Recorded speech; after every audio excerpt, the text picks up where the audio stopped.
Good morning, everybody. It's the Mike Missanelli Show. We open another week with some news that was made Friday, late in the news cycle, strategically by the Philadelphia 76ers. Joel Embiid will not play anymore this year. That'll be our main topic for today because there's so many ways that we can slice this, and we'll slice it as many ways as we can here. Here's what I will say from the jump. I believe that this was their plan all along. I believe this was the plan that they decided maybe 2 months ago that they weren't going to be able to get a year out of this guy, and it was just a matter of time, and they were looking for the right time to do it. Now, the right time to do it is certainly at Friday, 4 o'clock. So the PR people, I go salute to you because you knew what would be the time that you could kind of hide this kind of news where it wouldn't blow up in reaction. But also strategically done the day after their celebration gala, which is you couldn't do it the week of because that would put a damper on the gala. So you do it, you wait for the gala, and then you strike. Boom. The perfect strike is the day after that gala, and the perfect time is 4 o'clock p.m. Now, I'm not being cynical here. I'm being honest about how people think of things, which leaves the Sixers with the ultimate lost season. I haven't been through a season like this in a really if probably ever, right? Where you had a team that came into the year that was supposed to do something, that was supposed to be a contender, and have from day one, it turned out to be a mess. So as a fan, I don't know what to tell you because you got ripped off as a fan. Okay, and I don't mean to say the Sixers ripped you off. You got ripped off in general with the premise of this team and the failure that this season was. And they carried you along and dangled the fact that, well, maybe in the playoffs, all these guys will be healthy and we'll be able to make a run, even if we get into the playoffs as the 10th seed. And all of that was a fallacy. And so I feel bad for the fan base. I don't feel bad for the Sixers.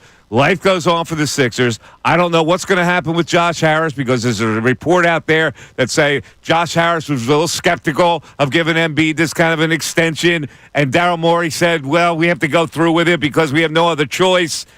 There may be a semblance of truth to what Daryl Morey's saying, but maybe there should have been some caution that was used because as soon as that contract was signed, everything went downhill.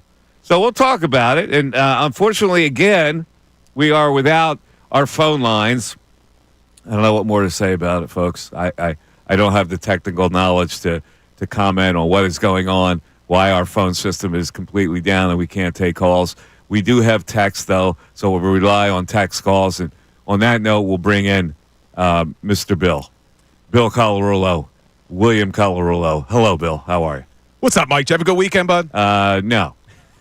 Did not have a good week. A couple things happened. I smashed up my fingers.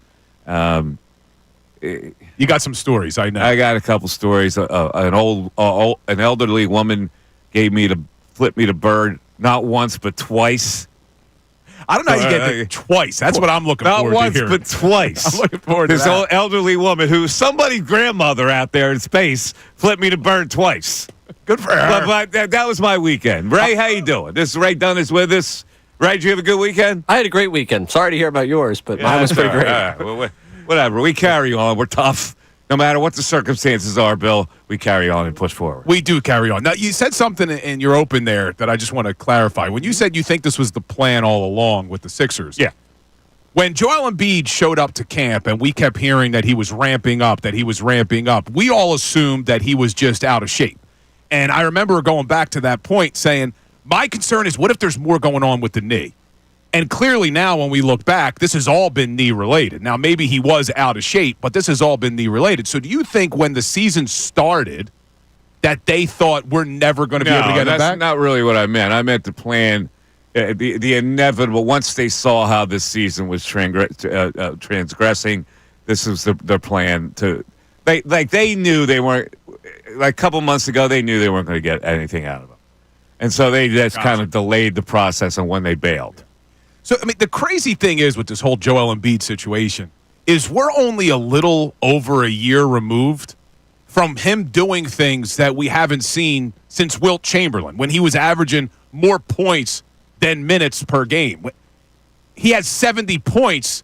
What was it, about a week before the guy falls on his knee, January 30th? I mean, he had maybe his best season going when he hurts his knee, and now we're talking about, can the guy ever get back to even being some semblance of himself? I just can't get over about the 14, 15 months that we've been through now with Joel Embiid and then the decision to play in the Olympics.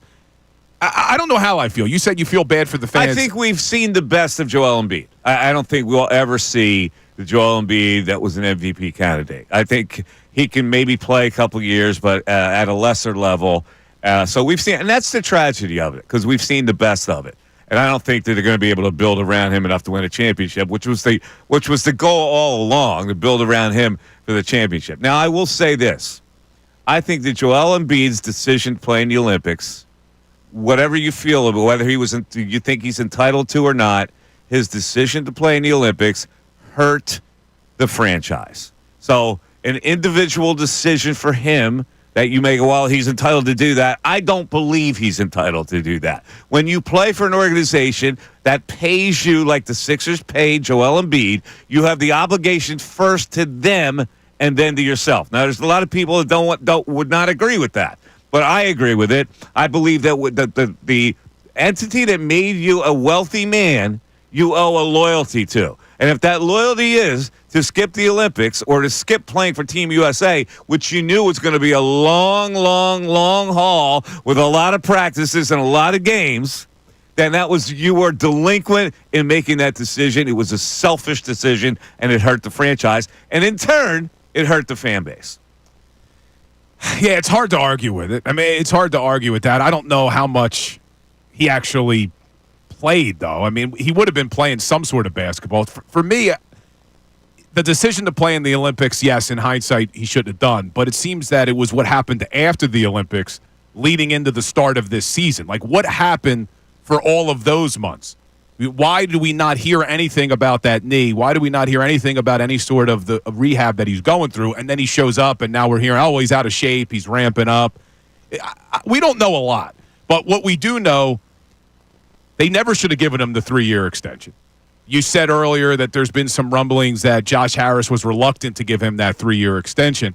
And then to compound everything, they go all in with a Paul George who's 34 years old. So, like, Daryl Morey's made a lot of missteps here because you had to think you only go all in on Paul George if you assume you're going to have a healthy Joel Embiid for these next 3 years, which you look like you're never going to get again. Now you're locked into the Paul George contract. They owe both of these guys $400 million over the next 4 seasons. And now with Quentin Grimes going off for 44 points, you may not even get your top 6 protected pick. I mean, this season has turned into a disaster on all fronts. Embiid, Paul George, and now the draft pick. First of all, let me say something about Joel Embiid. And you're saying, well, how much did you really play? Yeah, that's a long time to be committed to an Olympic team, especially if you're Team USA, because you know you're going to play the last game. There's practices involved. There's a lot of travel involved.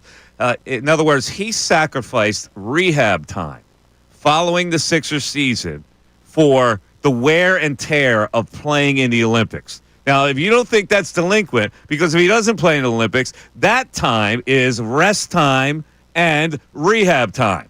Since he played in the Olympics, following the Olympics, prior to the season, there is no rest time and no intense rehab time. There's just rest.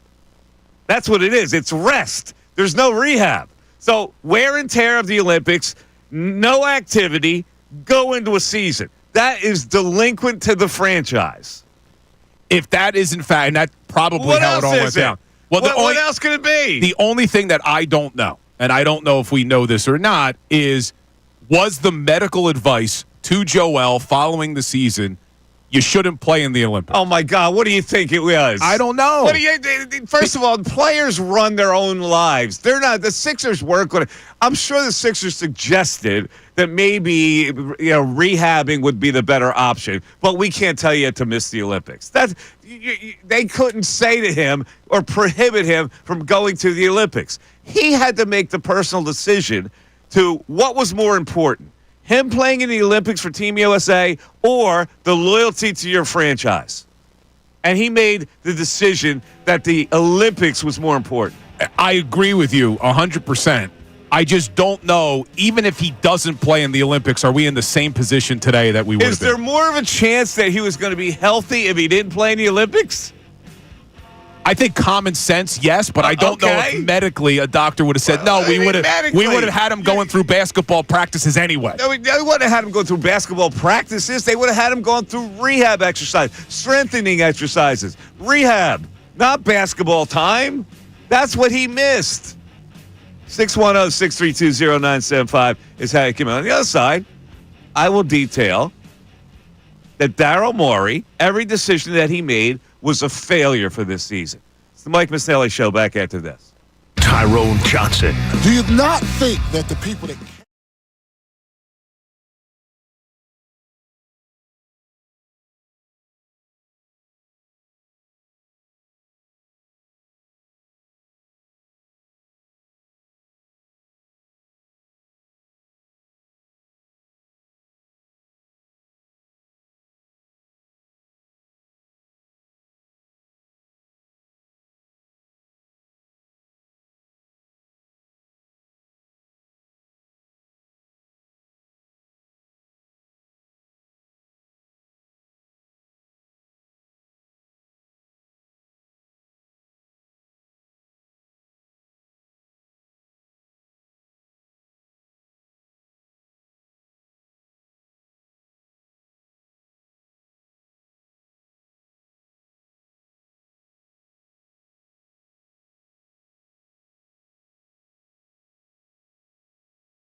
Uh, 10:15, Mike Missanelli Show. All right.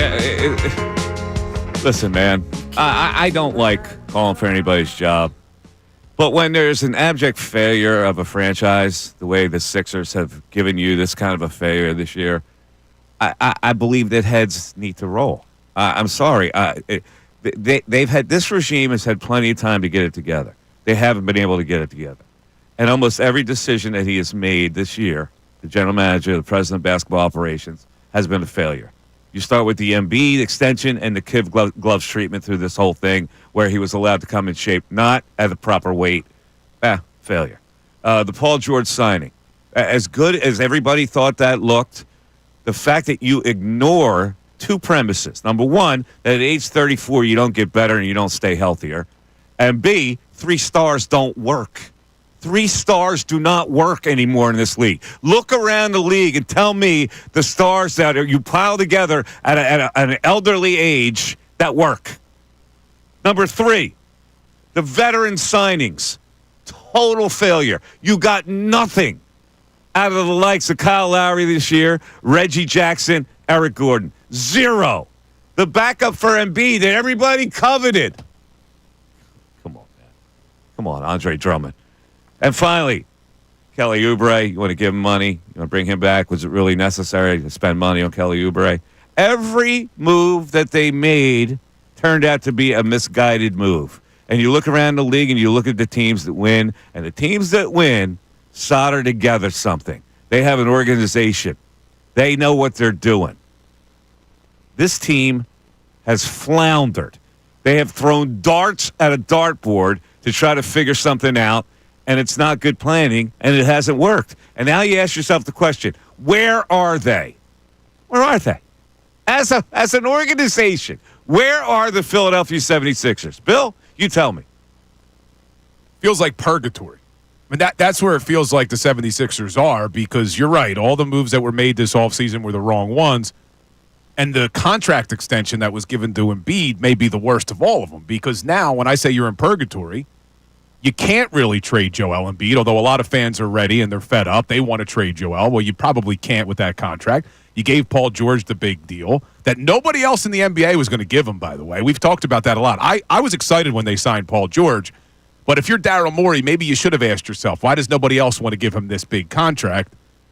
I don't know what the Sixers do. And when we talk about being in purgatory, right now they sit in the worst possible position because they have the 7th worst record.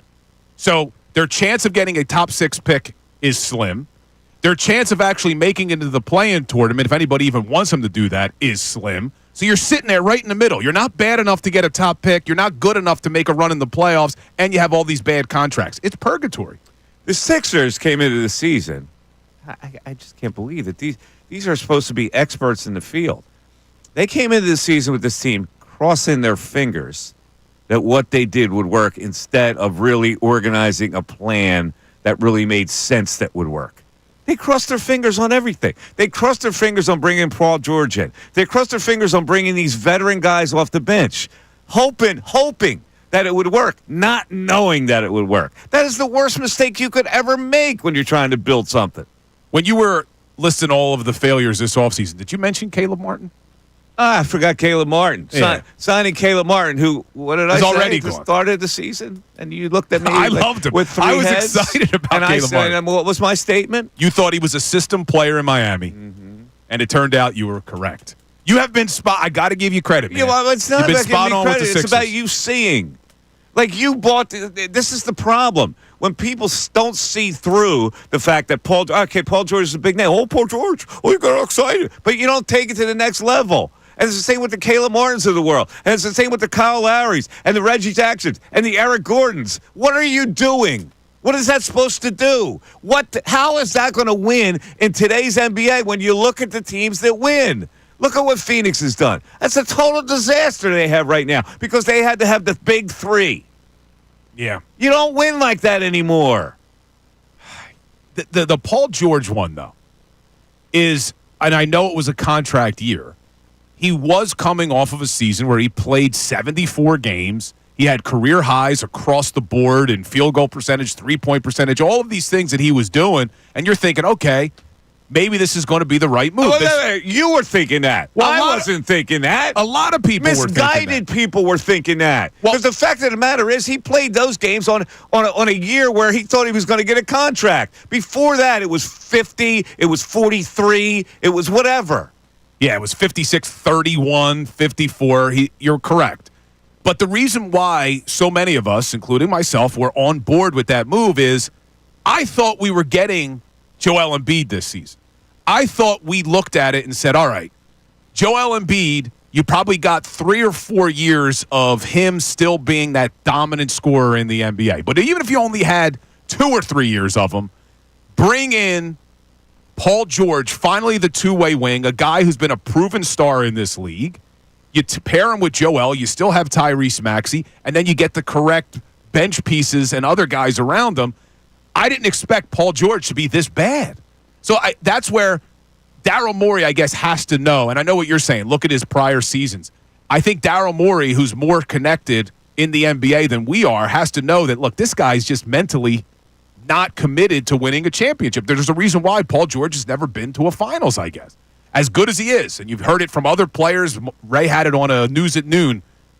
Somebody said he had the most in his bag, Paul George. But see, it again, you're relying on hope.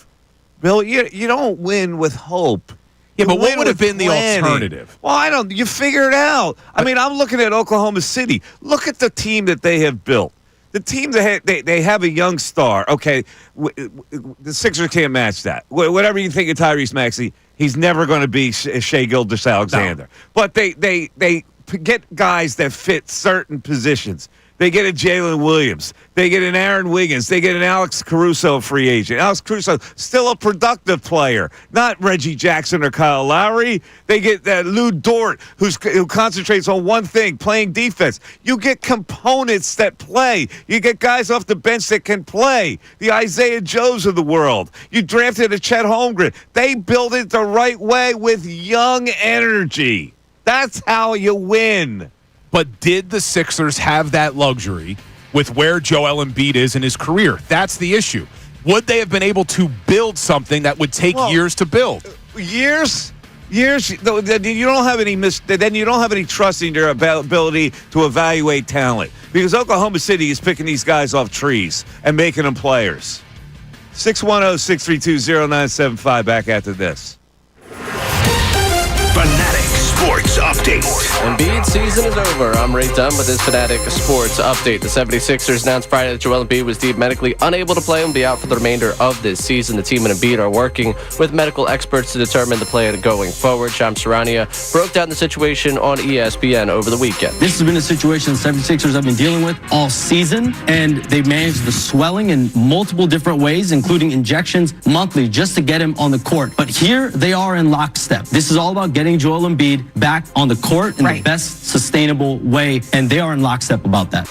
We'll speak to Keith Pompey of the Philadelphia Inquirer coming up at 11:25 about the situation. Sixers did knock off the Warriors on Saturday. We'll host the Trailblazers tonight at 7 o'clock. You can hear the game right here on 97.5 The Fanatic. Phillies split the squad yesterday, 2 games on a Sunday afternoon. Biggest thing to come out of the spring training games was 2 home runs for Alec Boehm. Flyers beat the Winnipeg Jets 2-1 with Matt Michkov winning in the shootout on Saturday. They'll return to action on Tuesday night against Calgary.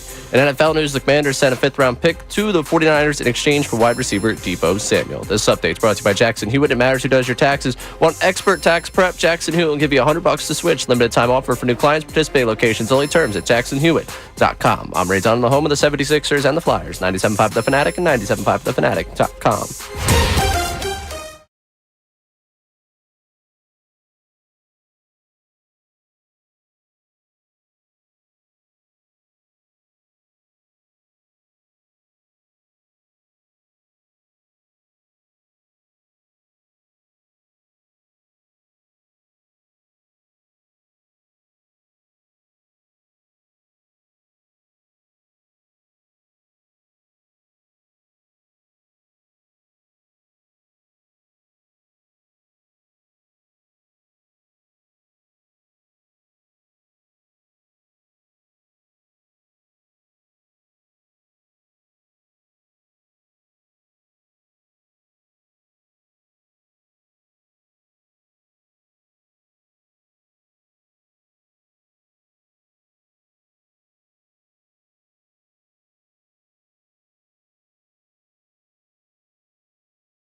29, Mike Missanelli Show. I'm firing like a cannonball today, man. Here's the two outlying questions now, or remaining questions. What do the Sixers do? Well, they lose naturally. I'm reading stories about how Paul George and Maxey aren't going to shut it down. Well, of course you shouldn't shut it down. You still have to play. People are going to notice if you're not playing. But you can lose naturally. Now, they didn't do anything themselves any favors by beating the Golden State Warriors on Saturday, for crying out loud. And now at this point, you want them to lose. Yeah, I think Maxey and Paul George did their part in trying to lose that game. It was just Quentin Grimes came out of nowhere. Why do you want to make the playoffs now? Like, it doesn't even make sense that you want to make the playoffs now. It figures, though. Quentin Grimes has a career night.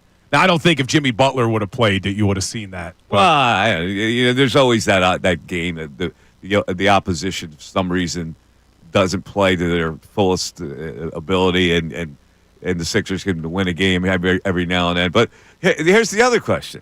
What is Joel Embiid's legacy? I don't know how many people. I certainly don't believe that we're ever going to see the Embiid that we saw years ago when he was an MVP candidate. I think we've seen the best of him. So how does this end? How will we remember Joel Embiid? That is a tough question, man. I mean, look, he was one of the most dominant players we've ever seen in a Sixers uniform. I mean, he's been a 7-time All-Star. He's won the MVP. He's been a scoring champion twice. And I keep going back to, it wasn't that long ago. We're talking a little bit over a year ago that we may have been watching the best version of Joel Embiid we've ever seen. To start the season last year, Joel Embiid was having a better season than even his MVP season. So I know that it sounds crazy to hold out hope, but maybe, Mike, maybe there's a chance where he gets back to being not the player he was, but a player that at least can help this team moving forward. And Andrew Salciunas and I talked about this at the gala, and I think I heard him mention it this morning.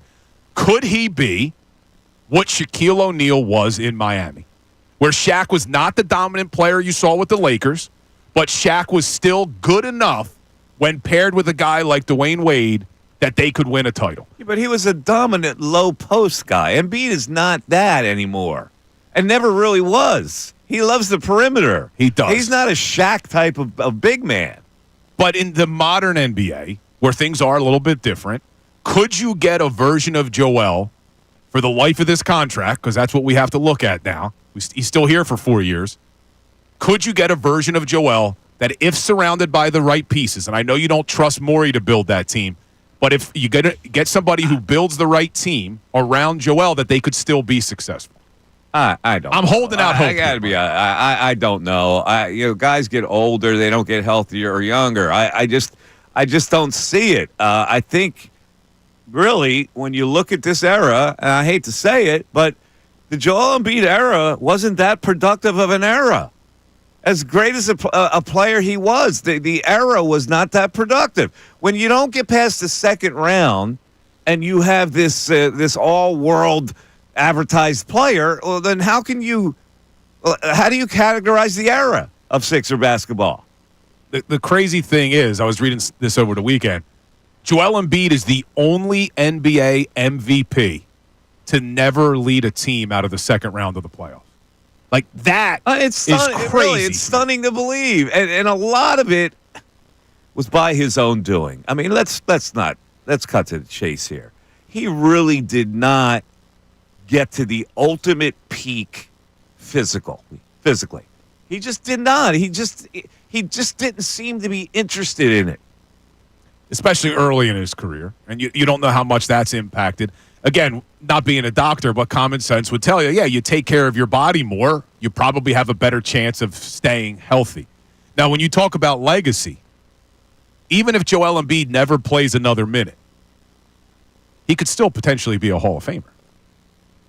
Yeah, I don't care about that. Well, when you talk about legacy, that's a part of it. I don't care about that. Like, I'm thinking of the 76ers era with him at this point. Like, how would we characterize that era with him?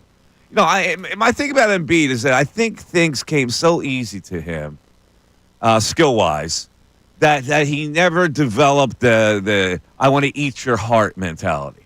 And I want to be like, I want to play the game every possession like Giannis plays it. He never got to that plateau. He didn't, but he looked like that player last season. When that season started last year, when he's averaging what was like 30-something points a game, I can't remember now, but he was averaging like 33, 34 points a game, more points than he has minutes, 70-point night. Like, that looked like killer Joel. It looked to me like a guy who he had already won his MVP, so he wasn't necessarily concerned with that this was now, all right, I'm focused on I want to bring a championship. And he looked like a guy who was determined and motivated last year. And then someone falls on his knee. Like, that's where a part of me does have sympathy for Joel. I agree with you. He should have taken care of his body better. There were things he should have done early in his career to give him a better chance of staying healthy. But there is a part of me that feels bad and has sympathy for a guy who's been extremely unlucky with the fractured orbitals, the Bell's palsy, guys falling on his leg. I mean, some of these things couldn't be prevented. I don't care if he ate Kind bars every day at 12 o'clock like somebody else I know. Talk about myself there, Ray. Listen, I can't look at it like, well, because he was unlucky he had this, and unlucky he had that. I look at the results, man. I look at other guys that play the game with a verve and really pay attention to the profession. And I go, he was a little short when it came to that. So what's the legacy? The legacy is never got past the second round. I mean, come on. Yeah, I think 610-632-0975. We'll get to our text board after this. Tyrone Johnson.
Mike Missanelli Show, 97.5. The Fanatic. We got text board up at 610-632-0975. We got the YouTube chat board going. Bill, what are they saying? What are they saying on the chat board? I'm too hard on these Sixers. I'm too hard on Embiid and Paul George, right? No, I think Neil Deaver, when you asked about what Joel Embiid's legacy would be, Neil Deaver, I think, hits the nail on the head here. He says, the era of underachievement. And really, when you look at how dominant Joel had dominant regular seasons, the fact that they never really got past the second round, I think, underachievement may be the best way to describe it. And that's a shame. Because they were going to get a generational player when they grabbed him, and it didn't quite work out that way. Generational players do more than what he's done. Well, that's the thing. Like I said earlier, the only MVP to never get out of the second round, because at the very least, and we brought up the 2018 Toronto Raptors before, Kawhi carried them to that championship. Now, he had some pieces around him, no doubt about it, but Kawhi was the major star on that basketball team. Yeah. Joel's never been able to do that. And I don't think he's always been surrounded with a lot of talent. I think that team that lost to the Raptors in 18 may have been the best team he's ever had. But he should have been, as good and dominant as he was, he should have been able to drag them himself to at least a conference championship, you would think. All right. We're going to have Keith Pompey on at 11:25. He covers Sixers for the Inquirer. We'll get his views on this whole Embiid situation and how the Sixers handled this whole thing and now how they're handling it because he's shut down for the rest of the year, which means they have to lose naturally.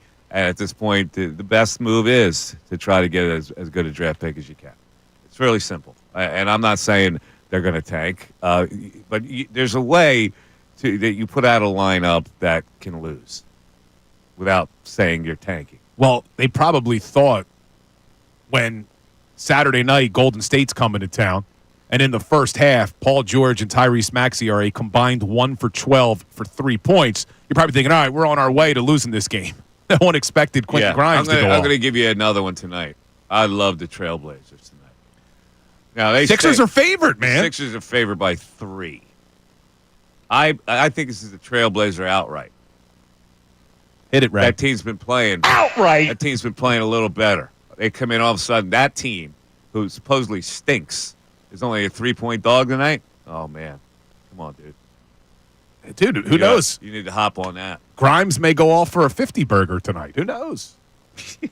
You think Grimes is going to become everybody's favorite player? Like this offseason, how many calls are we going to take from people saying, you got to re-sign Quentin Grimes, man? Got to build around him and Maxey. This is what I say to people who get carried away with temporary performances. Don't get carried away. That's what I say. DCC. I mean, DGC. Don't get carried away. We're up to like 3 possible tattoos for you with all these things. You had a really good one last week, too. But I think what you say a lot, and this applies to Quentin Grimes, you've talked about Kelly Oubre in the same way, is if he was so good, why did the Knicks move on? Why did Detroit move on? Why does Dallas move on? There's obviously something missing from his game. Exactly. It's the same with Kelly Oubre. Kelly Oubre has been with how many teams now? There's something missing with Kelly Oubre. The teams go, you know what? Yeah, it's not. Yeah. You know, like there are players that are just like that, and we get carried away with temporary performances, and we go, oh, he's a keeper. How many weeks ago was Justin Edwards was a keeper? I think Ray still likes Justin Edwards, right? You're a big Justin Edwards guy. In a season where everything is bad. All right, I'll sign up for Justin Edwards. He had a couple temp games. See, guys like that are a dime a dozen in the NBA. And it's a matter of finding the guys that can push through that and can really last and be a difference maker in the NBA. And I just don't think. And now let me just carry this even further. I don't know what kind of difference maker McCain's going to be. Well, we got such a small sample size. Well, but here's the thing. He's going to have to play with Maxey his entire career. So when you look at who they could have gotten there, Dalton Knecht is the guy who is a legit 3-stroker player as opposed to a 6'2 guard trying to play with a 6'2 guard. I don't know if that mindset was correct, even though McCain looks like he's a nice little player. Yeah, that was the big question when they drafted McCain. Could two smaller guards play together?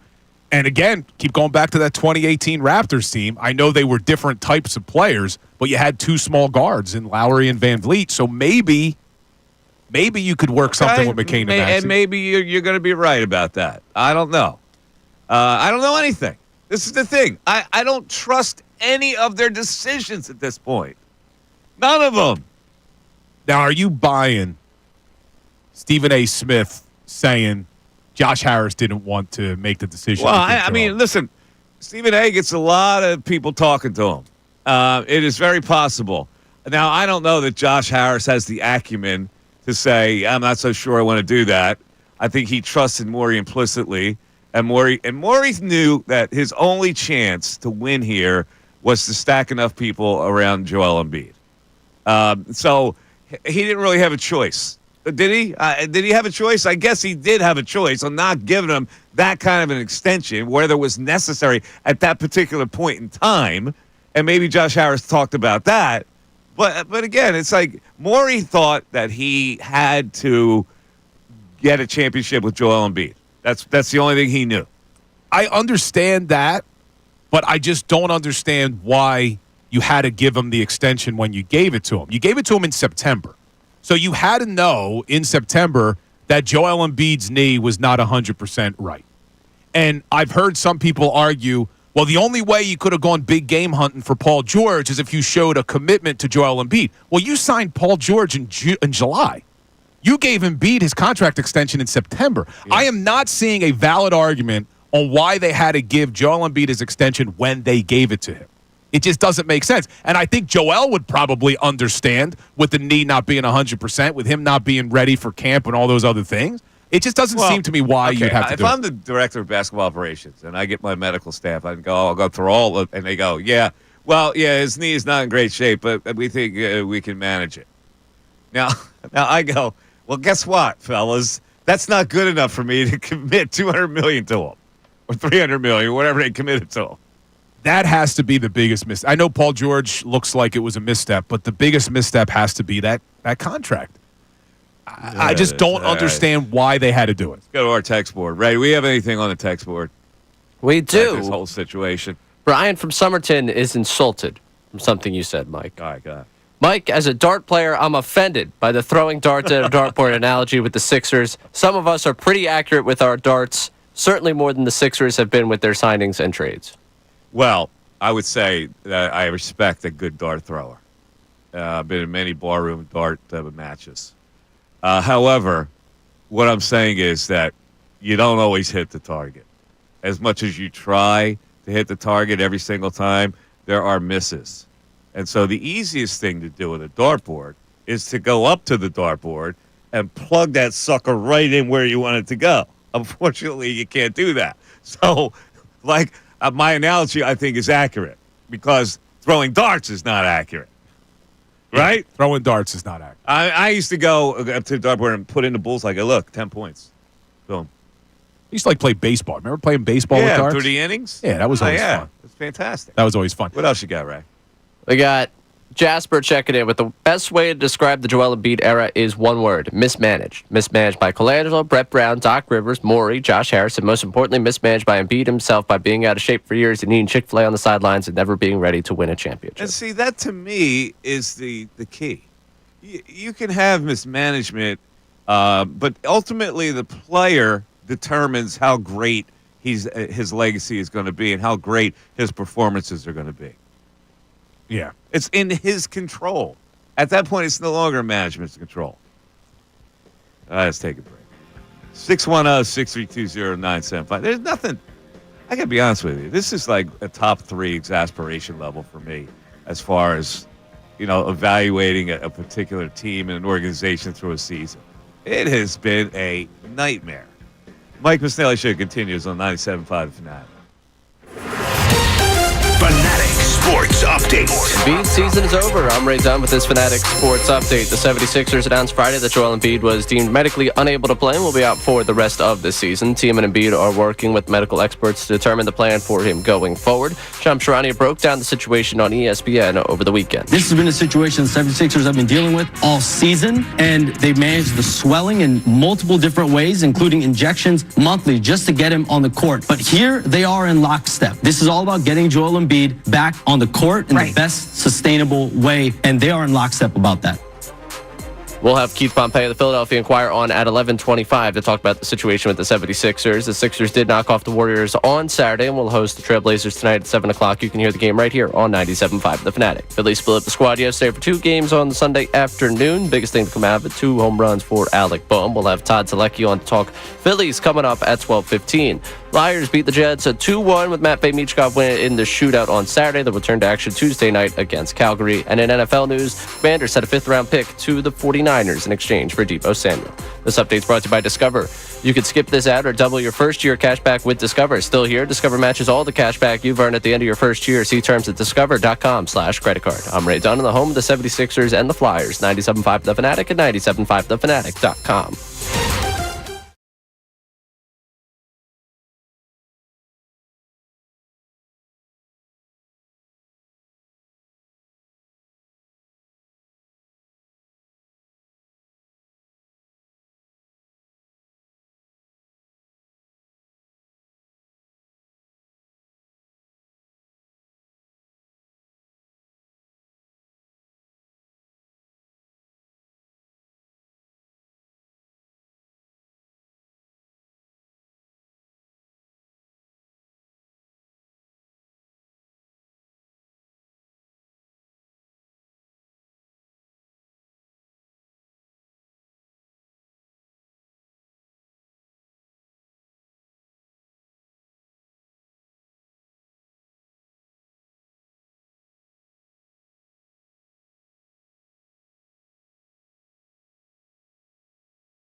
the Mike Missanelli Show's on 97.5 The Fanatic.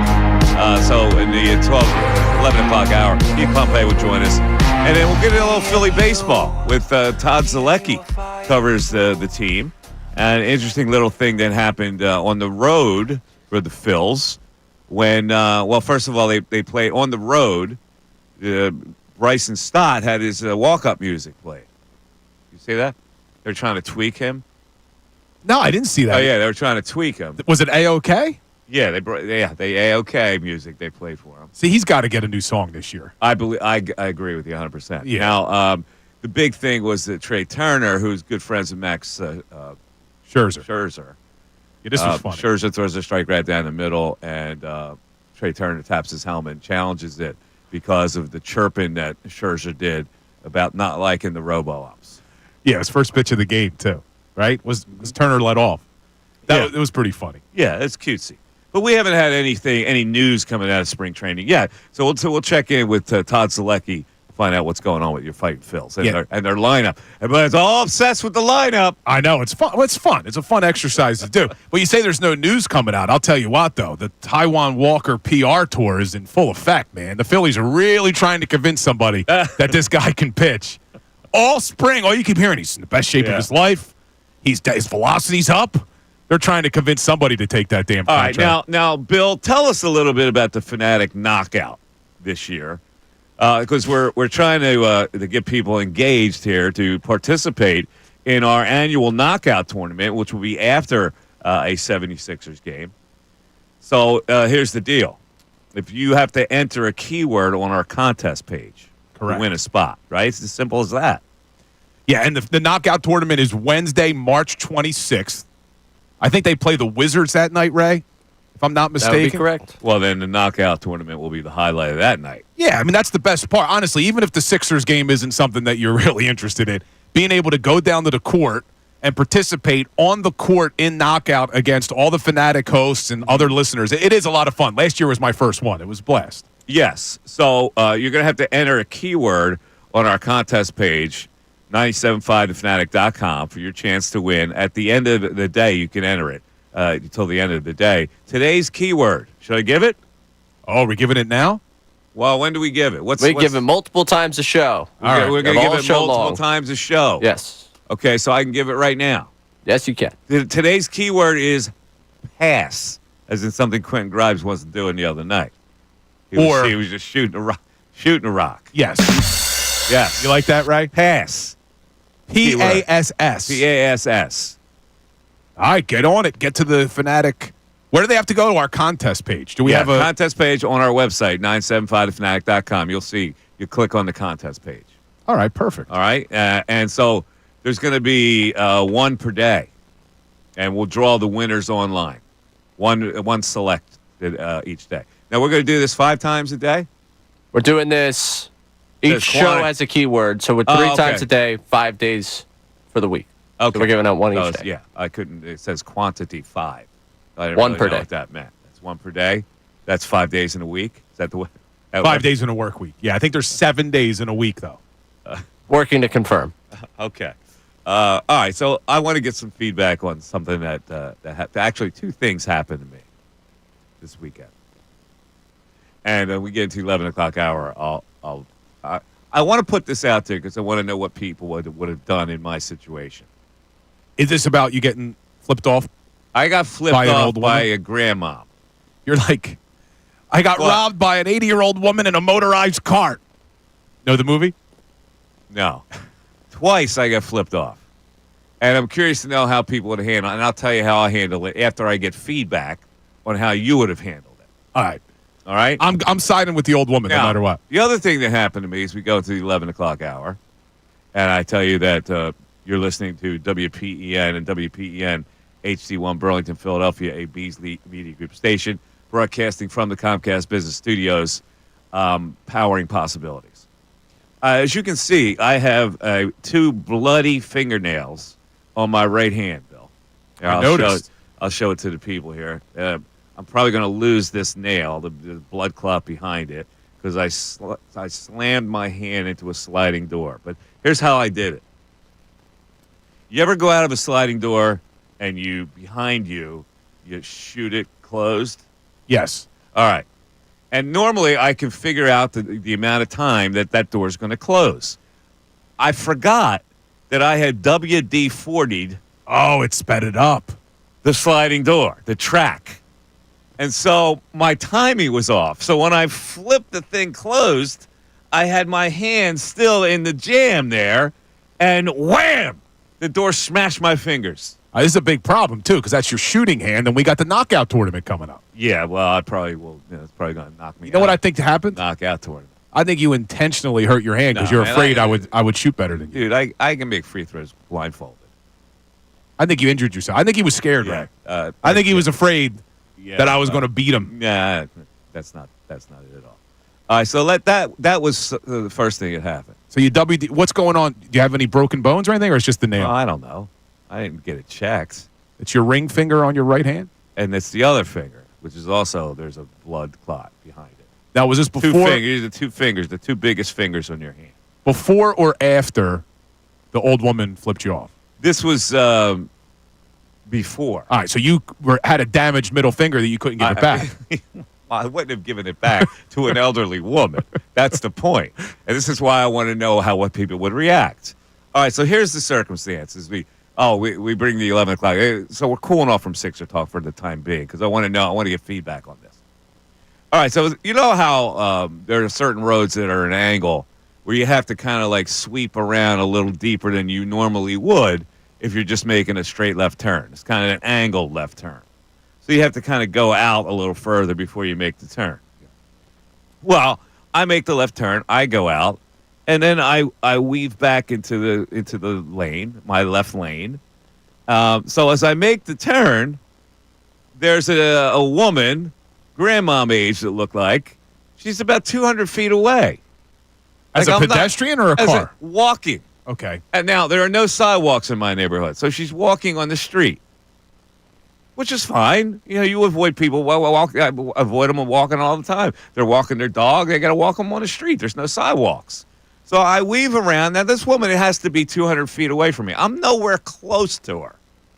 So I get into the left lane. As I approach her and get past her, she's now right in front of my... She flips me the bird. She gives me the finger. And I was like astonished. Wait, I got to get back. So she's trying to cross the street, or she's just walking on the same side? She's walking towards me on her, like the left side of, as she's walking, it's her left side of the street. I make the turn and come around, and I'm now going towards her on the left side of the street. So she thought you were too close to the shoulder, I guess. She thought I was too close to her. And she's walking along the shoulder, right? Because She's there's no walking sidewalks. in the street next to the curb. She literally has to walk in the street, which is fine. I don't and people walking. That's where they have to walk. She's probably on her daily walk. She's huffing to walk. Yeah. She got the cold weather clothes on, the whole bit. So I'm assuming she does this on a daily basis. I'm assuming this is a 25-mile-an-hour zone, if it's in the neighborhood. Yeah.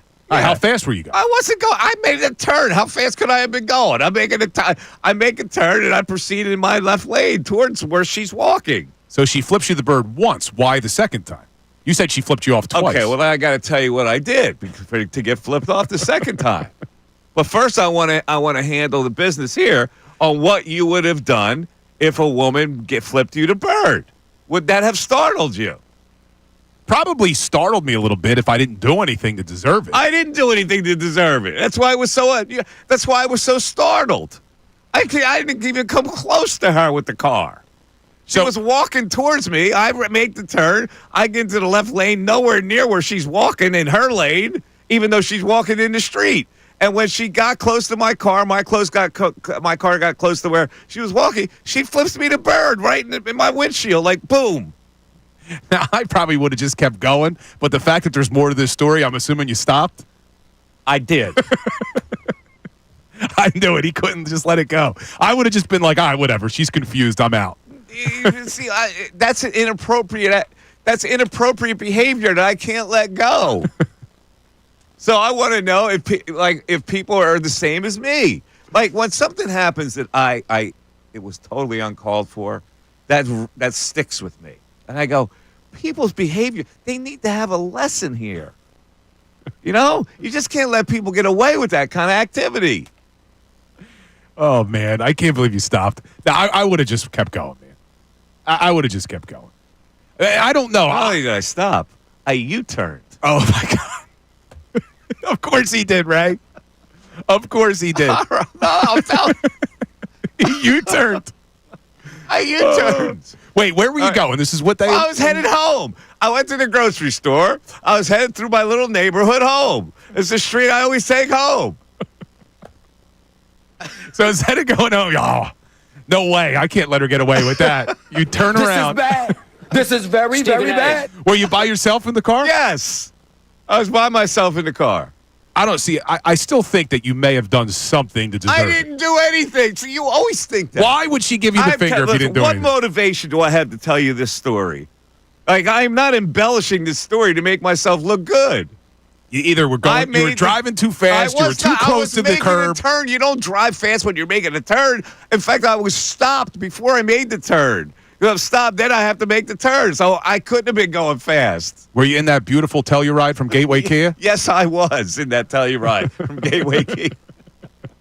And it handles smoothly. So I know that I didn't go too wide. I came right back into the lane. It's got a good turn radius. Believe me when I tell you, I was nowhere near this woman.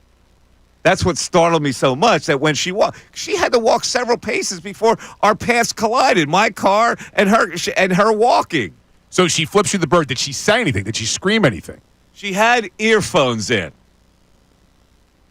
AirPods? With the AirPods she had in. What kind of grandmom's rocking AirPods? She was grandmom age. She had AirPods. I assume she was like thinking she was a younger grandmom, and she was on a daily walk no matter how cold it was. And it was cold that day, this weekend.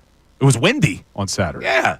Are you sure that the wind didn't make your car drift over a little bit too close? Oh, my God. I'm trying to find why she was. Telluride. How's the wind going to make the Telluride drift over? Now, it would be great is if this old woman was listening to the show and she could call in. I think we could make that work somehow. What's funny about you is that you don't believe my version of this. I don't. All right, we're gonna take a break. We're gonna come back. We're gonna go to the text board and see what they're saying, and I'll give you the conclusion of the story. 610-632-0975. Back after this. The Philadelphia 76ers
It's 11:11. Mike Missanelli Show, 97.5 The Fanatic. All right, so all I get is... Wait, hold on. It's 11:11. Let's make a wish that Joel Embiid's knee gets back to some good potential here, Ray. You got to make a wish at 11:11. It happens to be my birthday, too. 11:11? Yeah. I think I knew that. Oh, anyway. Yes, let's make a wish. That's all we got right now, man. Let's make a wish that they don't get to the playoffs. How about that wish? The worst part's going to be I think they're going to finish as a 10. No, is there anybody that really wants them to make the playoffs at this point? Seriously, it's a serious question. Do you want them to make the playoffs in their current form? I don't. Oh, yeah, I don't. I mean, I could see kids, right? Kids probably want it. I don't know. Kids are more aware than we give them credit for. This is kind of a lost season to kids, too. Yeah, I guess you're right. But I'm sure the place was hopping on Saturday night for that game. Yeah. Big crowd. You know, tickets were reasonable. I mean, they were still going at a good competitive price for that game. See, the worst part is where they are right now, though, the Sixers. They have the 7th worst record. So they're a half game back of the Nets in terms of being in the bottom 6, and they're 2 games back of being the 10. So they're like right in the middle where you don't get either. You wouldn't get a playing game, and you wouldn't get a draft pick. They need to lose. That game didn't help them. Now, if you went to the game on Saturday, not only did you see Quentin Grimes drop 44, you saw history. And you know where I'm going with this, right? No, I don't. Where are you going? What did people witness at the Wells Fargo Center on Saturday night that will never happen again? I don't know. What are you getting at? Oh, Steph Curry dunking. That is correct. Steph Curry dunking. Steph Curry said he will never dunk a basketball again, that it took every ounce of his being to get up. It did look like it took every ounce of his being. So you saw Steph Curry's last dunk. Congratulations. He might. He's so damn good, man. He really is so good. His shot, I mean, I know I'm not telling people something they don't already know, but it's just a beautiful thing to watch. It is. Yeah. Beautiful. 2025. Bill's like, that Curry guy can actually shoot ball. I mean, that's why I said I'm not telling people something they don't know. It's still a wonderful thing to see. Many people knew. I got to be honest. Yeah, Ray didn't know. Ray, did you know Steph Curry could shoot? Did you know that? I was under the impression he couldn't. Did you know that, Ray? All right. Are there any text board feedback for this? Yeah, we do have some text board feedback for you. What do you got? Someone wanted to run her off the road, so that's not great. We had Dawood check in. So are we sure that grandmother isn't a victim of the dog barking at 3 a.m? No, this was several blocks away from my house. That's good show knowledge right there. That is good show knowledge right there. Sean texted in saying that you should always smile and wave bye when you get flipped off. Nothing makes people have their blood run hot like that. Okay, it made my blood run hot, but not to the point where I wanted to beat her up. But because I needed to get a message out. All right? Now, this is on the heel. Let me tell you this. I didn't react when this happened to me. A couple of years ago, I was at a mutual stop sign in my neighborhood. So the woman was coming from she was coming from the west, and I was coming from south to north, and we both hit a stop sign at the same time, right? And when that happens, you never know who's going to go first. So we happened to go at the same time from the stop sign. And so I noticed that right away. I stop, I put on the brakes, and she goes by. A woman with her 10-year-old son. Looked like he'd be about 10. The son flips me the bird. Wow. The son, the mother's driving, the son flips me the bird. What? Now, what would you have done in that situation? I wouldn't have done anything. I'm just still trying to wrap my head around the fact that you are so unlucky that an old woman flips you off, a 10-year-old kid flips you off, but Mike Missanelli never did a thing wrong, right? What I just described. There were two stop signs. We both went at the same time. I wound up putting on the brakes. That kid flips me the bird. Now, I would say I am very calm when I drive, so I have never flipped off anybody. And if anyone has ever flipped off me, I just ignore it. I've never flipped off anybody either, which is why it startled me so much that a grandmother-aged woman would flip me off. So, this is what I did. You U-turned. I U-turned, and I slowly moved my car alongside of her as she's walking. She's got ear pods in. And I say to her, I roll down the window, and I say, you know, ma'am, giving someone the finger is a really rude gesture, and it was uncalled for. Did she respond? She ignored me. And so I run away. I look in my rearview mirror. She flips both hands up in the air. She gave him a double bird. She gave me a double bird in my rearview mirror. This woman's my hero. Dude, seriously? This old woman came to fight. Her grandchildren be proud of that?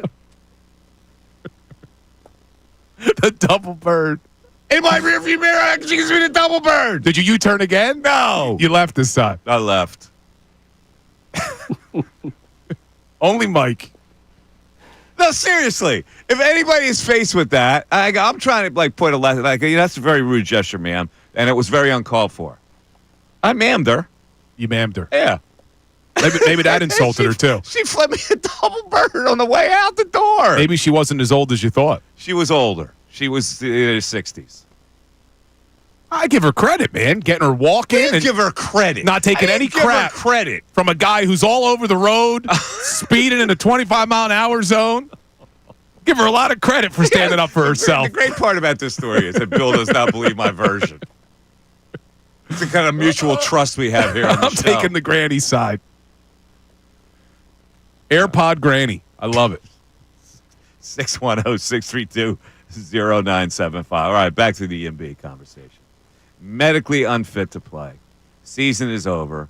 Now Shams is saying he went to Josh Harris to talk about his knee, and then Stephen A. is saying that Harris could be mulling a change in the front office because of that whole situation that Embiid said his knee was bad, and the people in charge of his own franchise said, no, we'll be able to manage it. So Yeah. where's this gonna? How is this going to shake out? I don't know what Josh Harris would do, but what I would do is I think along the same lines of what you would do. I think you got to make a change. I hate saying people should lose their jobs or anything like that, but at this point, with how epic of a failure this offseason was, I think you probably got to make a change. And we've already heard rumblings, even going back a couple months ago, that they wanted to bring Bob Myers in, who helped Josh Harris with the Commanders. So that may be where this is headed. All right, Keith Pompey is next up. We'll get the scoop from the man who covers the Sixers after this. Fanatic Sports Update. Embiid season is over. I'm Ray Dunn with this Fanatic Sports Update. The 76ers announced Friday that Joel Embiid has been deemed medically unable to play and will be out for the rest of the season. The team and Embiid are working with medical experts to determine the plan going forward. Shams Charania broke down the situation on ESPN over the weekend. This has been a situation the 76ers have been dealing with all season, and they've managed the swelling in multiple different ways, including injections monthly, just to get him on the court. But here they are in lockstep. This is all about getting Joel Embiid back on the court in the best sustainable way, and they are in lockstep about that. We'll talk to Keith Pompey of the Philadelphia Inquirer coming up in the next segment about this 76ers situation. Sixers back in action tonight against the Trailblazers at 7 o'clock. You can hear the game right here on The Fanatic. Phillies split up the squad yesterday. 2 games on a Sunday afternoon down there in Florida. Biggest name come out of that. 2 home runs for Alec Bohm. We will talk to Todd Zalecki coming up at 12:15 about everything going on with the Phils. Flyers beat the Jets 2-1 with Matvei Michkov win it in the shootout on Saturday. They returned to action Tuesday night against Calgary. In NFL news, the Commanders sent a 5th-round pick to the 49ers in exchange for Deebo Samuel. This update is brought to you by Mercedes-Benz. That feeling of owning your first Mercedes-Benz, hard to believe, but it's real. From the leather stitching to the iconic design, every element of Mercedes lives up to its reputation. See for yourself at your local dealer. I'm Ray Dunham, the home of the 76ers and the Flyers. 97.5 The Fanatic and 97.5thefanatic.com.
24, Mike Missanelli Show. Now, people are probably wondering, well, how are you able to get a guest on when you can't get our phone calls on? And to that, I have actually no explanation because I know nothing about this whole situation. But apparently, we're able to get one phone line to come in as far as guests go, but not calls into the station. Is that right, Bill? Can you explain this technologically? Nah, man, I was an attorney. I didn't do phones and things. Ray, can you explain this? No. Yeah, but But at least we have we have the ability to get Keith. Listen, we don't know how it's happening that we get our next guest on the line, but Keith Pompey, the Philadelphia Inquirer, who's been covering the Sixers for a really long time, and boy, I tell you what, an eventful season that he's been covering this year. Let's welcome him. What's up, Keith? How you doing, buddy? Hey, what's good, man? How you been? We're doing fantastic. Now, I don't know. Maybe this is an interesting season to cover. It's been such a disaster that it is an ongoing story. So how was it to cover this kind of a season for the Philadelphia 76ers? And listen, that's still not over. I don't want to say that it's over. There's still a chance they can get in the playoffs, whatever. But from your standpoint, covering a season like this, what's it been like? Wow, that's a great question. It's not quite like the process. When you covered the process, you knew you were going in there and you were about to cover a loss, right? This one, there is some hope.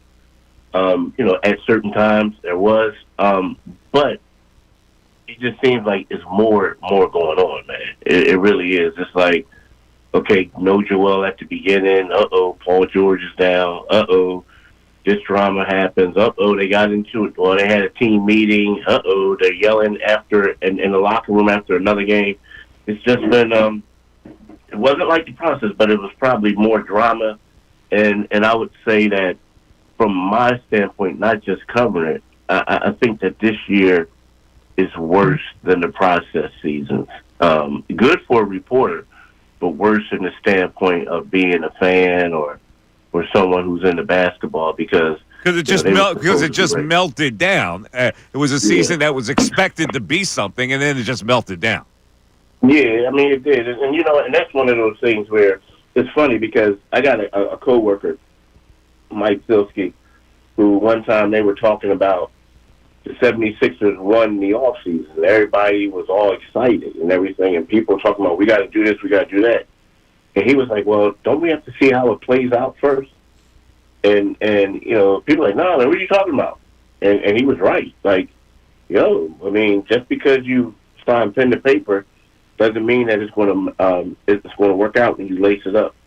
There's so many things I need to talk to you about here, but let's get to the newsy thing that just came out that Joel Embiid had talked to Josh Harris about his knee being in a bad condition, and they proceeded to go with the extension anyway against Josh Harris's wishes because he trusted Morey, who said, "Yeah, we can manage it. Don't worry about it." I mean, what can you tell us about that whole shakeout?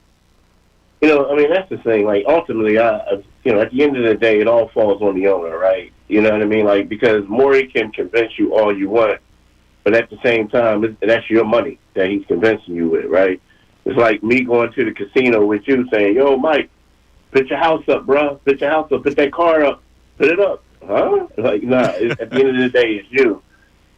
Now, in regards to, in regards to that, when they did give him the extension, I was a little bit surprised, right? And I was surprised that Joel Embiid wanted the extension this year. Just because if he would have waited another season, he probably would have made more money. But now it makes a lot of sense because if your knee is bothering you and someone's going to give you an extension, then it's one of those things where if your knee is bothering you, may not have any faith in it. It's smart to get it done now, right?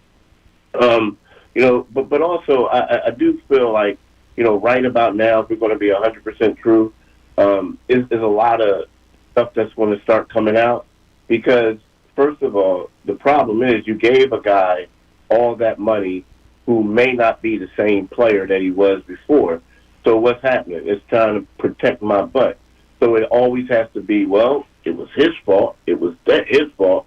So I think now that we're going to get a lot of stuff leaked out, make it seem like it's different people's problems. But, I think the Sixers were were a little bit too aggressive in trying to sign him when they could have waited another year, especially coming off of, knee surgery, hobbling in the Olympics, not looking really good in the playoffs. To me, that's where they made the mistake big time. All right, so Joel not waiting another year to make more money, was that not an indication to Daryl Morey that maybe this is a buyer beware moment and he knows what's going on with his knee more than you do, and that's why he wants the extension now, like you just alluded to? I mean, it could be. It's two ways of looking at it. You can look at it that way, Mike, but you can also look at it like, okay, well, he's making upwards to $70 million in the last year that he's going to get. But if we wait another year, then I'm going to have to pay him way more money. So it just depends. You know what I mean? It could be two ways. It's like, oh, well, he's going to pass up this thing because, sometimes it's like, okay, I'm going to gamble on myself to get more money, or other times I'm just going to take, I'm going to take the money now. So it's two ways of looking at it. Talking to Keith Pompey, the Inquirer covers the Sixers, been covering for many years, does a fabulous job covering this team. Let me ask you, everything that Daryl Morey did this year has failed. I mean, let's be frank about it. From the signing of Paul George to the veteran players that he's brought in, there really has not been any kind of hit unless you go to McCain early in the season. Is this regime, this Daryl Morey regime, in trouble right now? You know what? I would say yes, and the only reservation I would say no would have to do with Daryl, what Josh Harris wants to invest his money into. Because we know the Commanders, you have the Eagles who won the Super Bowl. The Commanders are a contender, and we also know that they're trying to get a stadium and all that other stuff, right? So it depends on what he wants willing to pay for, right? But when you look at these moves, and you look and you see how ballyhooed, the Daryl Morey tenure was supposed to be, and even when they got James Harden and that fell apart, people were saying it's incomplete. We can't judge him yet because of this summer. Well, this summer came, and you have to say that they set the 76ers back because of the signing of Paul George, giving them that type of money, and that extension of Joel Embiid.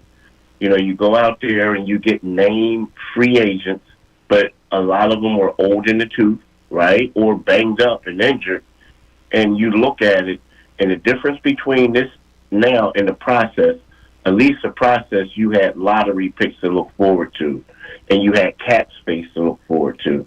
Right now, we don't know if they're going to get that draft pick, and they don't have any cap space. So right now, yes, I would think that this front office is in trouble, and it's based off of does Josh Harris, does he want to go out there and pay Daryl Morey and pay for another president of basketball ops? Because when you look at this team, dude, I mean, their 9-game losing streak was the worst losing streak they had since the 2015-16 season when they went 10-72. That's how bad it is right now, and you can dress it up and you can say whatever it is.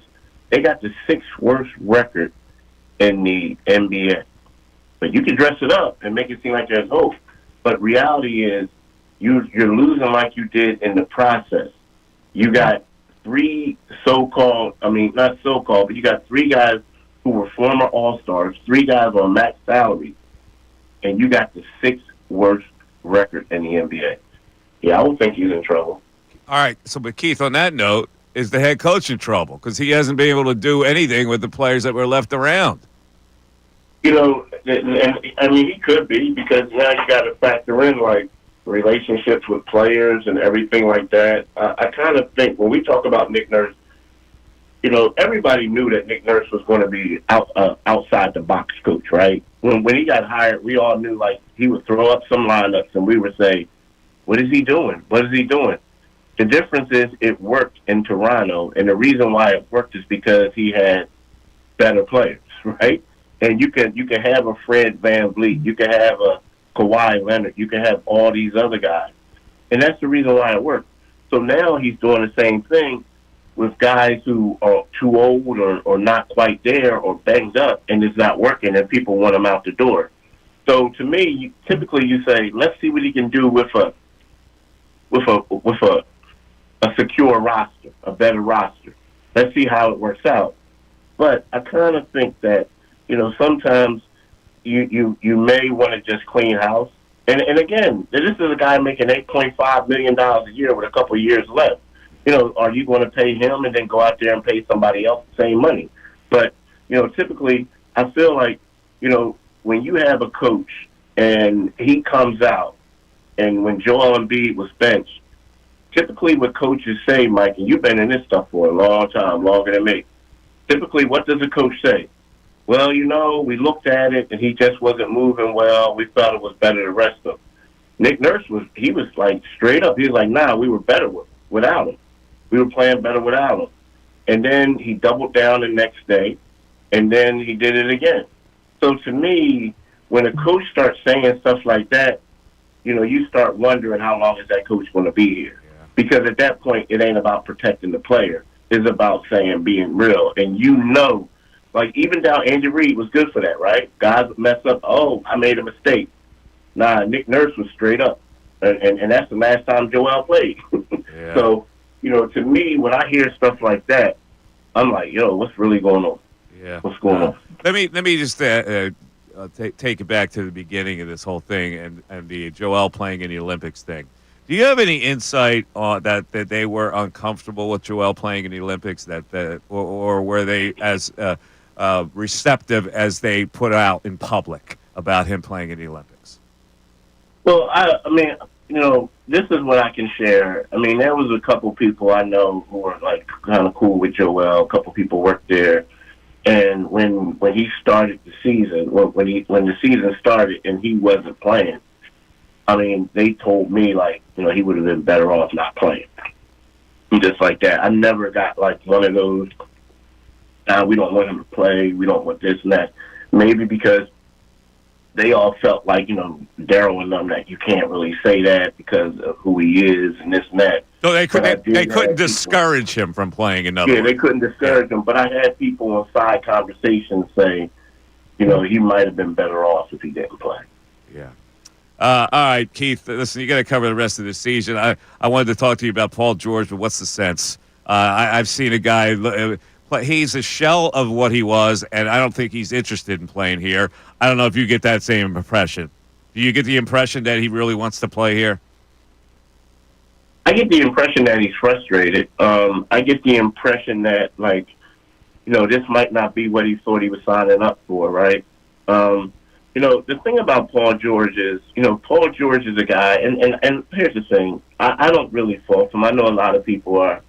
The Sixers were the only team willing to give him that fourth year, right? Right? The only team. Now, unless he would have got traded to Golden State. But aside from that, like as far as free agency, they were the only team willing to give him that. Now, you're looking at it. You're 34 years old.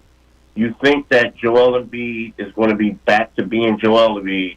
Tyrese Maxey is going to be, continue to ascend. And you're going to pay me $211.5 million to be the third option. Well, I'm taking that job any day, right?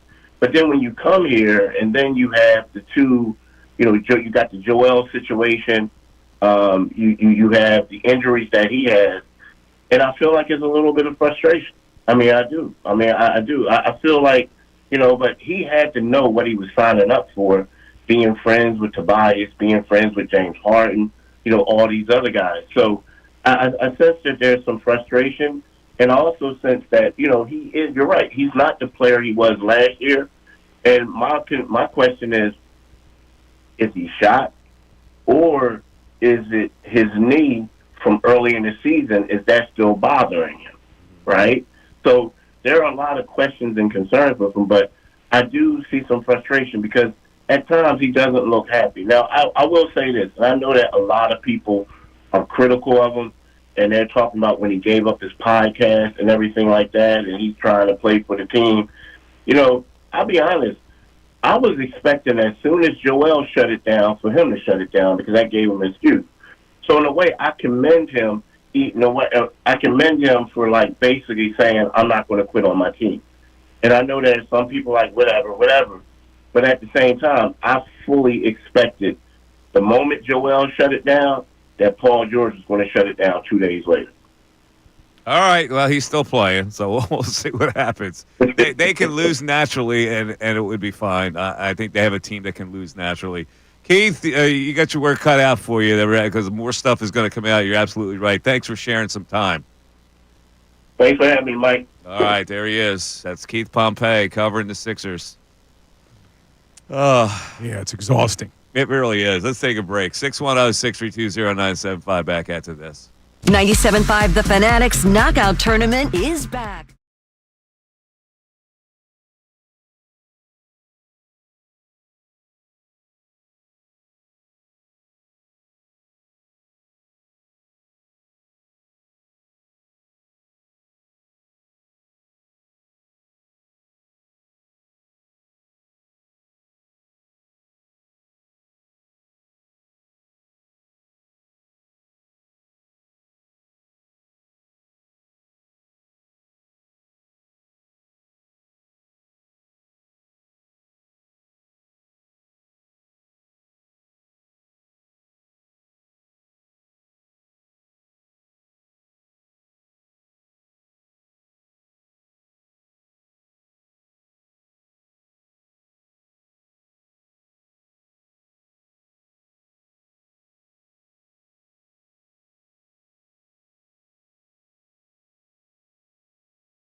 Sweet, 7:44. Mike Missanelli Show, 97.5 The Fanatic. Well, Keith Pompey brought up the Commanders. Seem to be spending a little money. Bring in Deebo Samuel. They have cap space. They have a young quarterback. They're starting to build over there. Are we afraid of the Commanders yet, Bill? I don't think that just simply them. Deebo fan, are you? No, I don't think them just making the trade for Deebo should scare you. But look, the Commanders showed last season that they are a viable team, and it all comes down to their quarterback. Jaden Daniels, as a rookie, was unbelievable. So if he continues to grow, they're going to be competitive year in and year out. But they did have a lot of one-year deals. They have a ton of cap space. But Deebo doesn't scare me. I mean, I know a lot of, you don't think that's a good acquisition for the Commanders? I think it was a good acquisition, but it doesn't necessarily make them this dominant offense now. I mean, you look at Deebo's stats. He's really only had one great season, and it's all the way back in 2021. He had 1,400 yards receiving. Since that, he hasn't had more than 892. He's been banged up. He's a ball player, though. He is. You can use him in so many different categories. He is. You know, he runs the ball as well. He always has a couple hundred rushing yards this season, too. You can use him in various ways. He just doesn't scare me. He's not this big, deep threat. I think Brandon Ayuk is a better wide receiver in San Francisco than Deebo Samuel is, and he's a little bit of a headache. But in a fifth-round pick? Look, it's a good move. It looks like a steal. It's a good move for the Commanders, I think. But it's not one that makes me say, oh, wow, they've just passed the Eagles. All right, now would Myles Garrett make you think that they passed the Eagles? If they get Myles Garrett, too, yeah. I mean, now you're starting to worry that they could compete. We also have the issue of when was the last time there's been a back-to-back NFC East champ? Yeah. We're going on over 20 years, I think, right? Mm-hmm. But Deebo alone doesn't scare me. Mike, he played 15 games last year. He had 670 yards. The year before, 15 games, 892. Again, all banged up. Missed a lot of games last year. He missed 2 games. That's all? He played 15 last year. Yeah. Oh, I thought he missed more than that. No, he played 15 games last season. He had his worst year, too, rushing the football. He only had 136 rushing yards last year. Look, he's a good player, but he's not one Pro Bowl in his career. It all happened in 2021. Talked a lot of smack, too, after that NFC Championship game a couple years ago, and then backed it up, if you remember, during the collapse last year, or 2 years ago, came in and dominated. But Chauncey Gardner-Johnson may have something to say about that. Him, they feuded a little bit, him and CJ. CJ said, you're nothing but a running back. See, what I'm looking forward to, first game, Eagles-Commanders, is another Deebo moment. Like where Chris Tucker stands over top of him and tells him, you just got knocked out. That's what I want to see CJ say to Deebo I get where you're at going. the link. I get where you're going, because that was done to Deebo. Correct. We need a little Chris Tucker moment at the link. See what he did there, Ray? You had no idea what he was doing there, did you? Nope. Yeah. All right, so let's get back to our text board. We have a lot of stuff thrown out there, Sixer stuff. Grandma giving me the bird, all kinds of stuff out there. What do we have on the text board, Ray? For the Sixers conversation, a lot of people wanted to chime in on the Embiid legacy. Yes. And we had one texter say, I'll remember Embiid as the most talented, most underachieving, most unlucky, most disappointing, and biggest what-if story in Philadelphia history. Now, was he under? Sorry, I'm not. Yeah, what do you got? What do you got there? Little popcorners? I like those popcorners. I don't like the kettle cooked ones that you went. That's all it was there. They got a nice jalapeno one. Anyway, we digress. In any event, underachieving? Was it underachieving? If you look at his numbers when he played, can you say it was underachieving? You could say the franchise underachieved. Did he underachieve? Is it an underachievement that he couldn't lift the team out of the second round? I felt like last season, the reason they lost to the Knicks was not because of Joel Embiid. Joel Embiid performed at a very high level, even on one leg.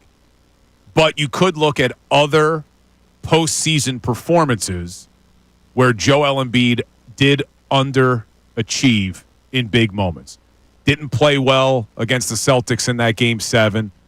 I know you go back to the Atlanta Hawks series when Ben Simmons refuses to take the ball up to the rim. Joel didn't have a great game there either as far as turning the ball over. So he's left a lot to be desired with postseason performances, but I thought last year was a valiant effort. Like, he didn't have to come back last season. He does, and he balled out in that Knicks series. He had the one bad game, but outside of that, he had a 50-point game. He averaged over 30 points a night, all on one leg. I could see you saying he's underachieved in the postseason, though. All right, back to the text board. What else, Ray?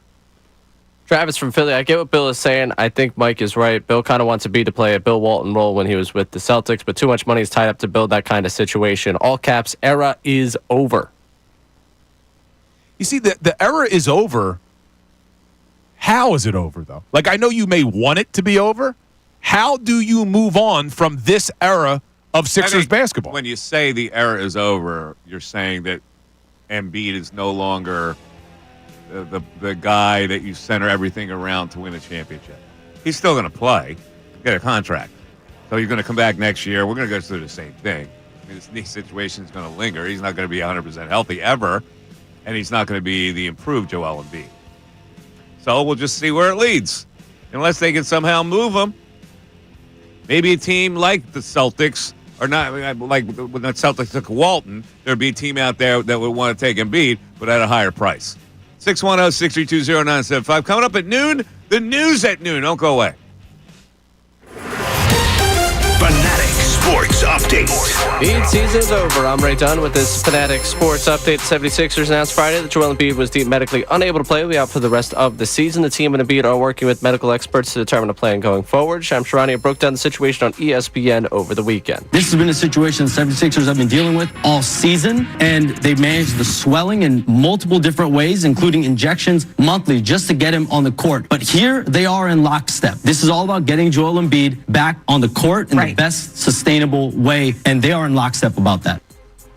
We also spoke with Keith Pompey of the Philadelphia Inquirer in the 11 o'clock hour about the situation. Be able to listen to that conversation with Pompey one more time on our website, 975thefanatic.com. Sixers did knock off the Warriors on Saturday, host the Trailblazers tonight at 7 o'clock. You can hear the game right here on The Fanatic. Phillies split the squad up yesterday for 2 games on Sunday afternoon down there in Florida. Biggest thing to come out of that, 2 home runs for Alec Bohm in his game. Todd Zalecki will join us coming up at 12:15 to talk about the Phils. Flyers beat the Jets 2-1 with Matvei Michkov winning in the shootout. They'll return to action on Tuesday night against Calgary. The NFL News Commander sent a 5th-round pick to the 49ers in exchange for Deebo Samuel. This update's brought to you by Wendy's. Try a $3 Son of Baconator today. Big news, bacon lovers. Wendy's Son of Baconator is only $3 for a limited time. That's a whole lot of bacon for just $3. For bacon that just won't quit, gotta be Wendy's. I'm Ray Dunn in the home of the 76ers and the Flyers. 97.5 The Fanatic and 97.5thefanatic.com.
11:56, Mike Missanelli Show. It's 97.5, The Fanatic. Here's how you get in on the text board, 610-632-0975. If you've been listening the last several days, you've noticed that we haven't had the ability to take regular phone calls right here on the show, which is problematic for a sports talk show because we like to talk to the people and get some feedback on various topics, and I love the dialogue part of it. But if you have something to say, you can still say it on our text board at the same number, 610-632-0975. We got our chat going on YouTube, which Bill is immersed in. Bill, what's the flavor on the chat board regarding the Sixers today? It's been kind of in lockstep. I'm trying to find some of the quotes, but a lot of people are just frustrated, obviously, thinking it's time to move on from Joel Embiid. Some questions about who is Bob Myers and why are we saying he's linked to the 76ers. So to just answer that, Bob Myers obviously was the guy who helped build the Golden State Warriors, but the reason we're linking him to the Sixers is because he helped Josh Harris fill the front office with the Washington Commanders. He was a consultant and all that. But just a lot of frustration, Mike. I mean, it's understandable. Like Keith Pompey said on the call earlier with us, this is worse than the process years. The reason I think it's worse than the process years, at least you knew what you were getting. Like, you knew they were trying to lose. They didn't come into this season trying to lose. Most fans, including me, thought this team had a shot to compete with Boston and Cleveland to be the best team in the Eastern Conference. And now we're talking about whether or not they could be a top 6 pick in the NBA draft. So it's been the 180 over the last few months, which makes this one of the worst seasons I can remember in recent memory. You know, Keith soft-pedaled the Paul George situation, and that's fine. I mean, he knows him better than I know him. But there's one thing that I just can't tolerate in professional sports. Now, okay, a guy comes here and he's frustrated that it wasn't the perfect scenario that he envisioned.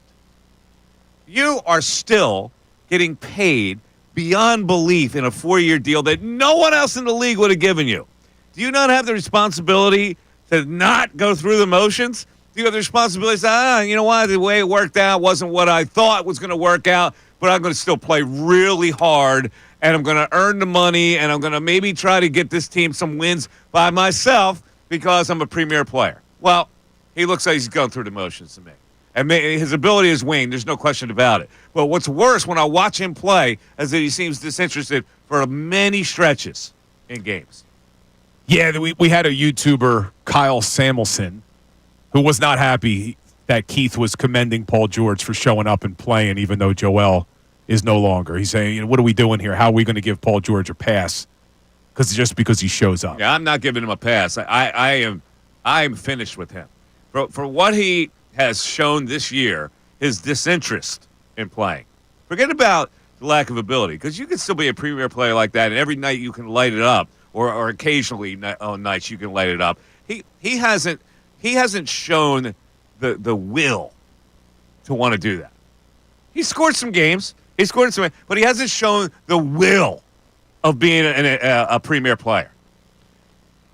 Yeah, I mean, again, going back to the start of this season, the reason I was so excited for the Paul George signing was because I thought you had a guy who could create his own shot, especially when Joel Embiid's not on the court, because we knew he was going to be load managed this year. We didn't expect it to be this bad, but we knew Joel would be load managed. So I thought, all right, Paul George is good enough that they could steal some games even without Joel. Not true. Not true at all. You're listening to 97.5 The Fanatic, WPEN HD1, Burlington, Philadelphia, Beasley Media Group station, broadcasting live from the Comcast Business Studios every day, powering possibilities. All right, so let's go back to the text board as we start the noontime hour. But before we do that, it's time for our favorite segment. It is our favorite segment, and it is called The News at Noon. There's a whole lot going on in this world. It's time to catch up. Here's the News at Noon. 97.5 The Fanatic and 97.5thefanatic.com. Yes, it's our buddy Ray Dunn who compiles the News at Noon. Ray always has some fascinating stories to either tick me off or to delight the listeners. So, Ray, what do you got today? I kind of figured the 76ers conversation was enough to get you annoyed today. I didn't think I have to do anything extra. Oh, now you're staying off me? I like it. Thank you, Ray. I appreciate it. I got grandmoms giving me the finger. I appreciate your solace today. Yeah. gonna leave it to the 60-year-old women to get you upset. His hands slammed in a sliding glass door. He needs an easy day here. All right. Trying my best here for an easy day. Let's start out with a cornerback prospect a year ago that we talked a bit about for the Eagles to draft. One Terrion Arnold ends up with the Detroit Lions. And now I don't think we'll ever revisit whether or not people would have wanted him because of what Quinyon Mitchell's done. But he is now a rapper, I found out. He came out with, I guess he's releasing a single coming up very soon. And he gave a snippet on social media. The response to it has not been great. I don't know if it's because of the music. Here, take a listen, then we'll talk. Everything that I ever lost, swear to God, I'ma make it back. When the day blew 80 racks, if you owe me, you ain't gotta pay me back. Zero neighborhood hero, and you know that. Florida, baby, but I'm in Detroit where it get cold at. I just hauled out the jet, bopping like I'm cold at. I don't know. I can't, I mean, it's no Sirianni love, but not everybody has my rapping ability. No, but what was the part at the start, though? Like, what was he? I can't figure out how he started it. What, saying that he blew 80 racks?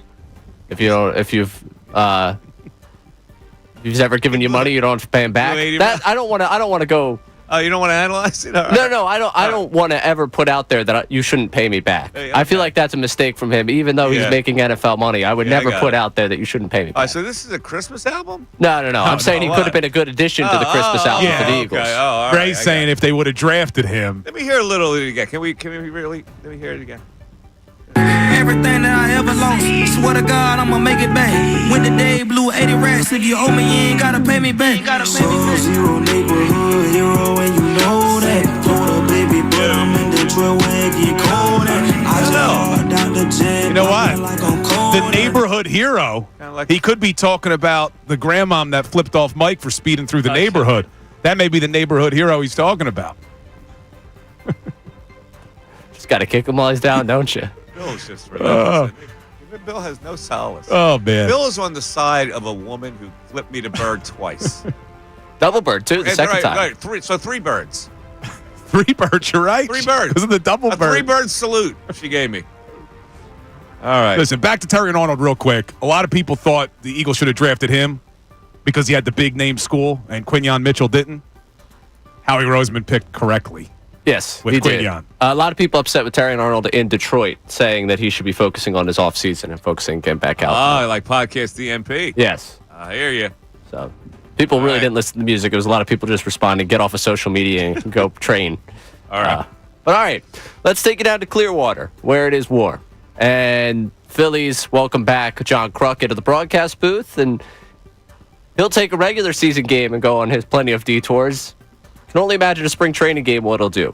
First up, he welcomed Cole Hamels to the broadcasting family and gave this broadcast team quite a title. Looking forward to that. Cole's going to be doing a couple of games with us this spring.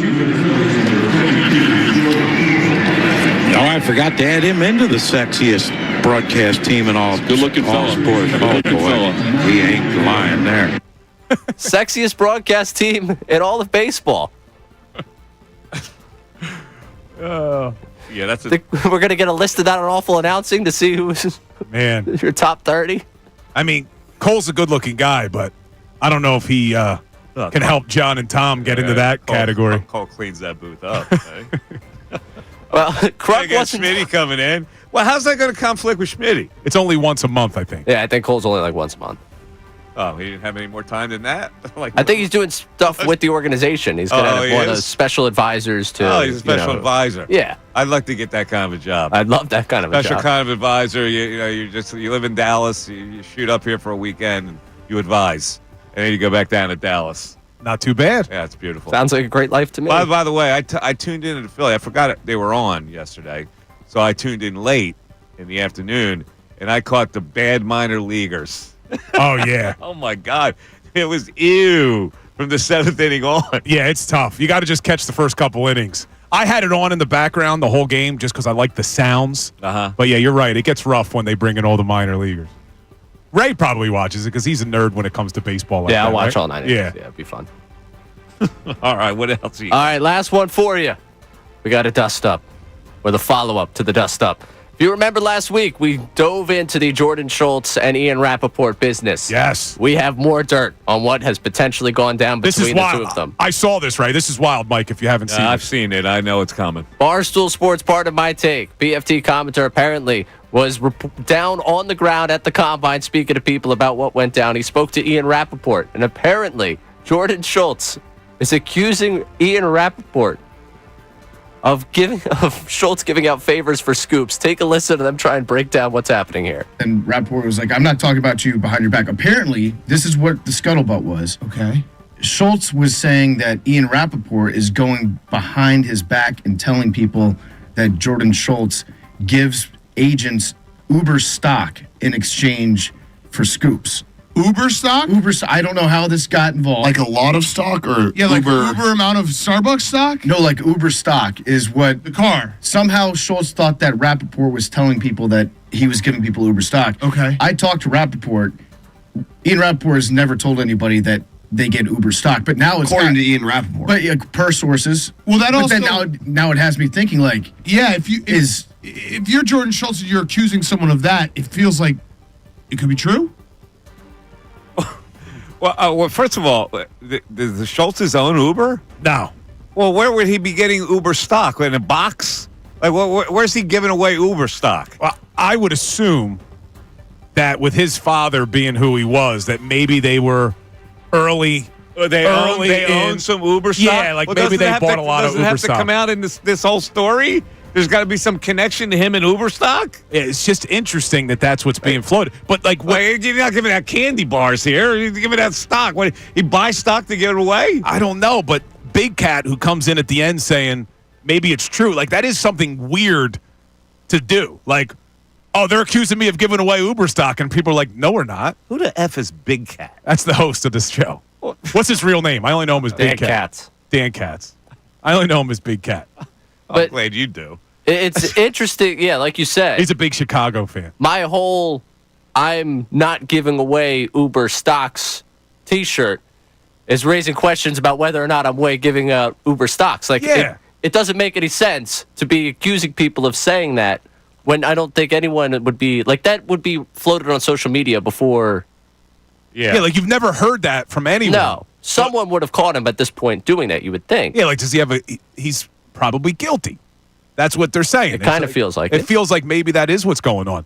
That would be interesting, though, Ray, to get some scoops to give away Uber stock. Yeah, I mean, I've got a couple of free beer things from Yards I could start giving out to people. We could start getting scoops here. In this day and age, I guess you got to give something, you know? Maybe. You're just not volunteering anymore. The journalistic era is over.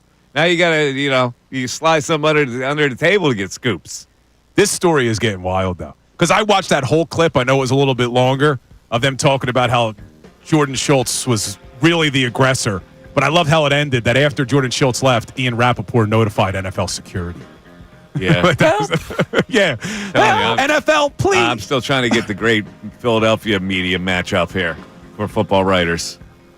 Zangaro, I got to get an opponent for Zangaro. Somebody logical. Brandon Lee Galton. Oh, how about Lee's that? like 8 feet tall. That's all right.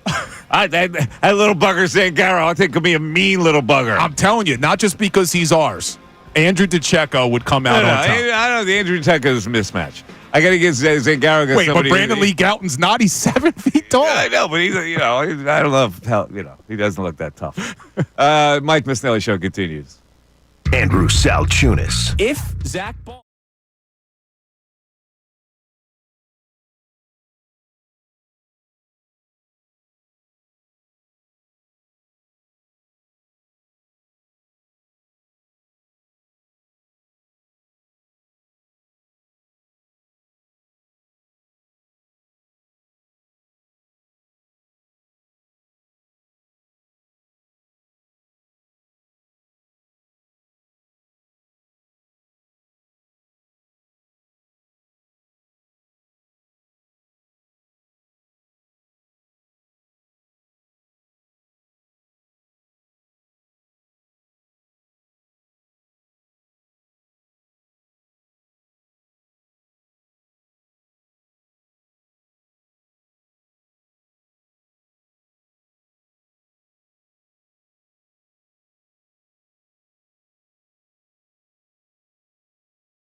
Today, Phil's in spring training, and of course, we're looking at two things, really. The bullpen depth, and we're looking at this lineup thing.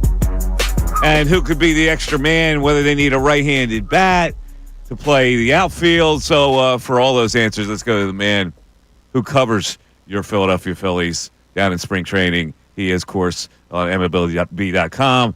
He's Todd Zalecki. Hello, Zoe. How you doing, buddy? Hey, Mike. How are you doing, man? Fantastic. How are things down there? Things are great. High 60s today. Sun's out. You know, it could be worse. Beautiful. There's nothing better than spring training baseball when you get to the park and you get that spring training smell and you watch a ball game. So what are you seeing so far? I know the issues aren't plentiful, but what kind of issues are you seeing with this team? Well, I think really the only major issue right now, and I guess it kind of says the Phillies are pretty well set, is what are they going to do at the end of the bench?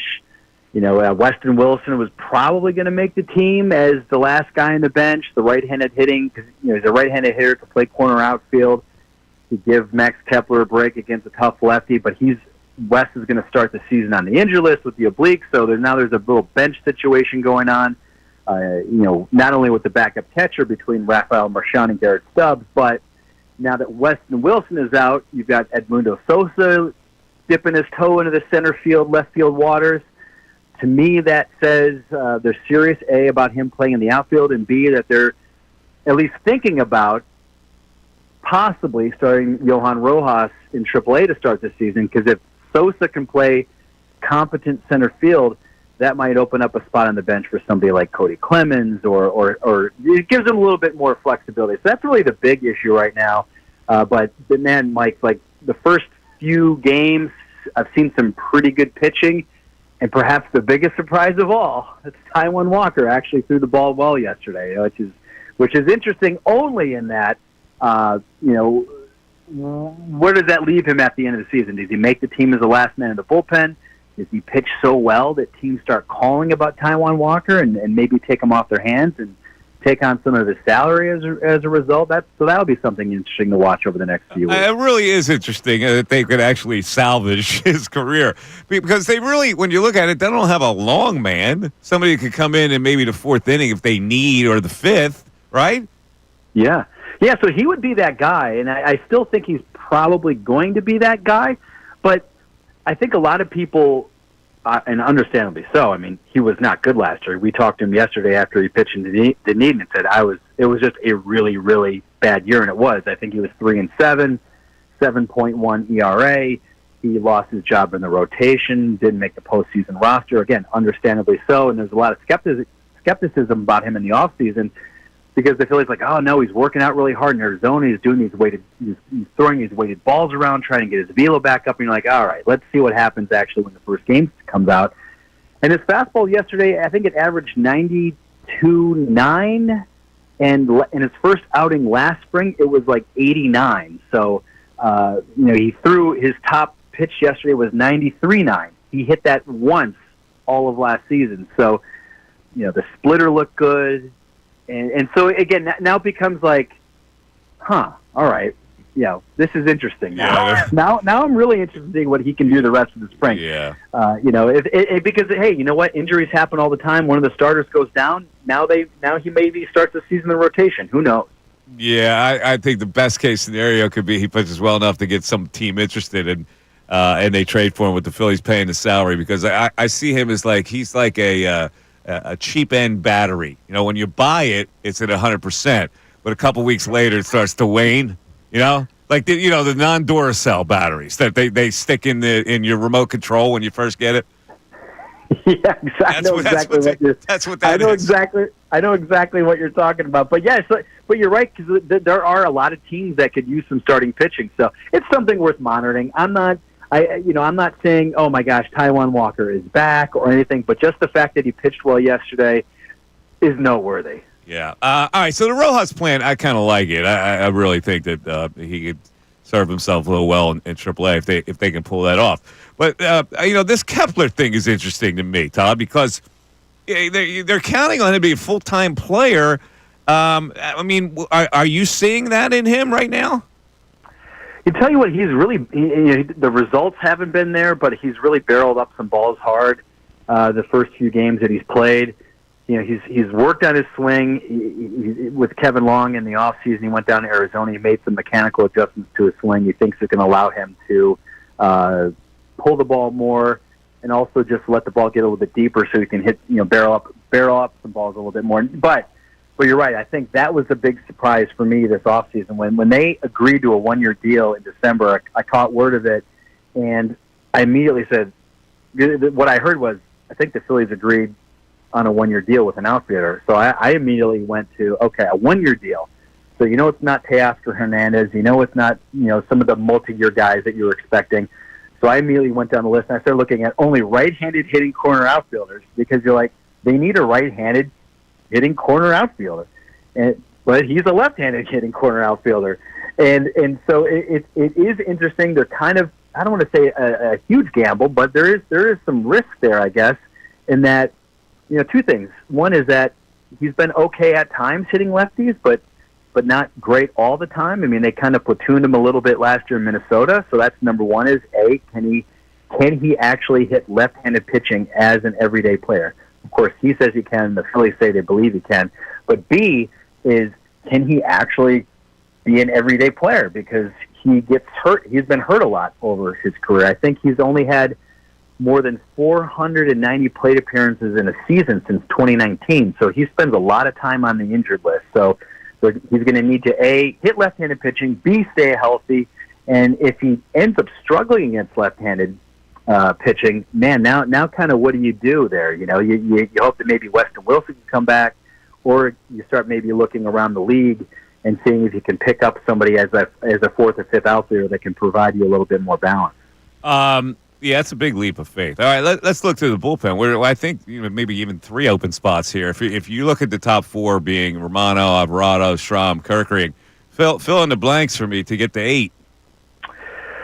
Okay, so you have Tanner. I would say Tanner Banks is on for sure, and I would actually say Jose Ruiz is on for sure. So that's and Joe Ross actually. The guy that's right. I forgot about Ross. Okay, yeah, so Joe all Ross. right. So Banks because they have to have another left-hander who can play pitch in middle innings. And Ruiz pitched okay last year, and Ross. And Ross. So 7. But there is some kind of uncertainty in that bullpen because they lose Hoffman, they lose Estevez, and they replaced him with Romano, who signed that one-year deal. He's coming off an injury, and they signed Joe Ross, who had a nice little stint last year. After starting with the Brewers, he came into the bullpen, and he was great with the Brewers out of the bullpen, but he's only done it for like half a season. So, there is some uncertainty there. And Alvarado is trying to bounce back. He had a down year last year. So, right now, if I had to pencil in that last guy, it probably would be Taijuan Walker. But again, a long way to go.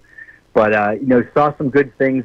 Saw some really good things the other day from Alvarado. He hit 100.7 in his first Grapefruit League appearance. And I know, again, I always say this. And this, Mike, it's spring training, right? So take results with a grain of salt. But he came out throwing the ball really well. He was throwing strikes. And to me, an interesting little wrinkle that he's added this spring is that he threw 2 curveballs. He threw 3 all of last season. He threw none in 2023. So I went up to him just yesterday in the clubhouse, and I said, "You threw 2 curveballs in your first appearance." He's like, "Yeah." I said, "So you're going to throw? Is this something you're planning on doing this season?" And he said, "Yeah." I said, "Why?" And he started laughing at me.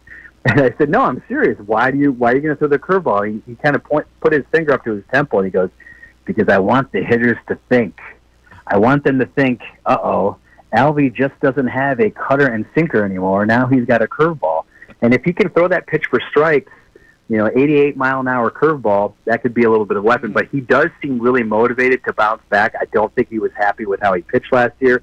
He came into camp in better shape. He said he worked out a lot harder in the off season, and he also said he changed his diet. So a hungry, motivated Jose Alvarado could be a good thing. Yeah, I mean, he looked a lot slimmer. I hope he doesn't lose any power with that. But I also like the fact that he referred to himself as the third person, Alvy. Alvy, exactly right. Exactly right. That works for me. All right, so the Philly show with Todd Zalecki, and you got Jim Salisbury getting off his rump to do some stuff, and then Ruben Amaro Jr., Mr. Media these days. So there you go. That's a pretty good blend. Are you guys having fun with that? Yeah, we are. We are having a lot of fun with it. We've had some cool guests on. Just the past couple weeks, we had Zach Wheeler, Nola, JT, Ria Muto came on, Rob Thompson came on. So yeah, we're having a lot of fun. They're great guys. It's good to have Jim's one of the best baseball writers ever in Philly, and and Ruben obviously has literally done everything in baseball. So it's fun that they're letting me tag along and join in with them. You know what's funny? I got to mention this thing because I was talking about this the other day on the radio on how cutthroat baseball reporters used to be back in the day. You guys all get along and you're friendly and all. You remember the days when you started and how the competition was. You would snarl at the next guy and like get a scoop ahead of him, right? Oh, yeah, no doubt. In fact, I remember when I first got on the beat for the Inquirer in 2003, there was literally some of the other beat writers at some of the other papers were kind of in cahoots. They would kind of try to distract me, and they would go over and they would, just try to beat the Inquirer. They would kind of get together, join forces, and try to beat us and stuff. It was crazy, misdirection and all that stuff. It was so absurd. But yeah, now we definitely get along a lot better. It's still competitive, but it's not I hate you and I wish ill upon you like it was back in the day. Yeah, when I was at the Inquirer, a guy got hit in the head with a beer can because he helped an Inquirer writer. I mean, remember that story? I don't know if you remember that story. That was before your time. Oh yeah, no. There's so many of those moments over the years. Yeah, I mean, like I said, guys sharing quotes to try to I'll pass it along and you help me to screw the Inquirer over. Yeah, Todd, thank you. I appreciate it, and thanks for your time. Is there a ball game today? You got to see. They're actually off today. They're home tomorrow against the Yankees, and it's Wheeler and Ranger Suarez are both. Nice. What do you do on your off day? What do you do? Just hang out in the sun? I'm actually just going to do errands. I'm not. People are like, "You going to the beach?" I'm like, by myself? No, thanks. I'm going to be just walking around. I'll walk around, get a nice dinner. That's about it. Very nice, Todd. Thank you. We'll talk to you. Thanks, Mike. Take care. There he is, Todd Zalecki. Todd Zalecki. So I was reading something he wrote today on MLB where they go through, they predict all the opening rosters for every team and all that, and Zalecki's obviously the guy, I guess, tied in with the Phillies. So interesting, he writes, everybody thinks the Dodgers have the best rotation in baseball, but the Phillies will try to make the argument they are better. It's a formidable top five with Andrew Painter possibly joining by the summer. Yeah, I see. We'll talk about that in a second, but I don't know about that. I think that he might be better suited for the pen. We'll talk about it. It's the Mike Missanelli Show, 610-632-0975. Back after this. Fanatic Sports Update.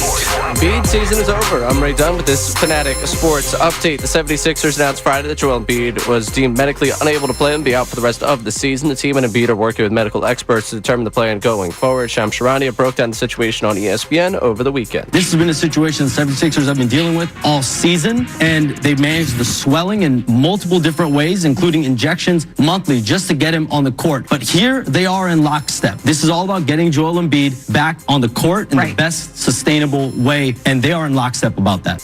We spoke with the Inquirer's Keith Pompey about the Sixers situation, everything going on with the Embiid. You can catch that conversation one more time at 975thefanatic.com. Sixers did knock off the Warriors on Saturday. We'll host the Trailblazers tonight at 7 o'clock. You can hear the game right here on 97.5 The Fanatic. Phillies split up the squad yesterday. 2 games on Sunday afternoon. Biggest thing from having 2 home runs for Alec Boehm. We just spoke to Todd Zalecki of MLB.com about all things going on with the Phillies. You can listen to that one more time on 97.5thefanatic.com. Flyers beat the Jets 2-1 with Matt Michkov winning it in the shootout. They'll return to action on Tuesday night against Calgary. NFL news, Commanders sent a 5th-round pick to the 49ers in exchange for Deebo Samuel. This update is brought to you by ExpressPros.com. Make hiring easier with workforce experts. Let the people at Express Employment Professionals find you the right fit. Hiring is about people, not algorithms. Visit ExpressPros.com. I'm Ray Dunn, the home of the 76ers and the Flyers. 97.5 The Fanatic and 97.5thefanatic.com.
financing for 48 months.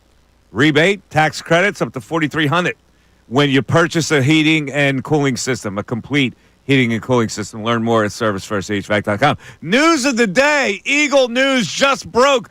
Billy, would you like to break it? Breaking sports news from 97.5 The Fanatic and 97.5thefanatic.com. And you predicted this would happen, Bill. That's right. We got some breaking news out of the NovaCare complex. The Philadelphia Eagles are releasing 6-time Pro Bowl cornerback Darius Slay. And unfortunately, as well as Darius Slay played last year, this made a lot of sense. I did predict it because I think the writing was on the wall. He's a 34-year-old corner. So you always want to move on from a corner a year too soon rather than a year too late. And by doing so, the Eagles will save $4.3 million against the cap this year, $17.8 million against the cap next year, assuming they did this with a post-June 1st designation, which I assume that they did. The big question now, do you move Cooper DeJean outside to play outside corner? Do you try to re-sign Isaiah Rodgers, or do you trust the youngster Keely Ringo, who really didn't get a lot of playing time this past season? But I think this move made a lot of sense. How much would Rodgers cost them? It depends. It depends because teams are willing to pay corners. We know that. He's still relatively young. He wasn't a starter last year, but when he had his opportunities, Rodgers performed pretty well. So I don't know what Isaiah Rodgers is going to get on the open market. It'll be interesting to see who the Eagles prioritize. There's I don't know. Maybe I have it wrong. There's something I feel Fangio doesn't like about Keely Ringo. Yeah, when Slay got hurt, Rodgers was the first one. Yes. You didn't see Keely Ringo coming in. I thought this was going to be a big year for Keely, and maybe you're right. Maybe Vic Fangio's just not as high on him. Now, he's still young. What some people fail to realize. Yeah, well, which means they have plenty of time to develop him. If they can sign Rodgers to a shorter term deal and have it back up like Ringo, then you got more time with him. But when I say Keely Ringo is young, Quinyon Mitchell's 23. Yeah. Ringo's only 22. Well, okay. He was very young coming out of Georgia in the draft 2 years ago. You got plenty of time to work with him. So you could still potentially do it. But this is... Look, I'm not even ruling out the possibility they try to bring back Slay, maybe on a restructured deal, like he goes out, tests the market. I wouldn't do it. As much as... I wouldn't. The age. He's again, 34 is rough year. Yeah, that's... come on. That's too old. I mean, all due respect to the guy.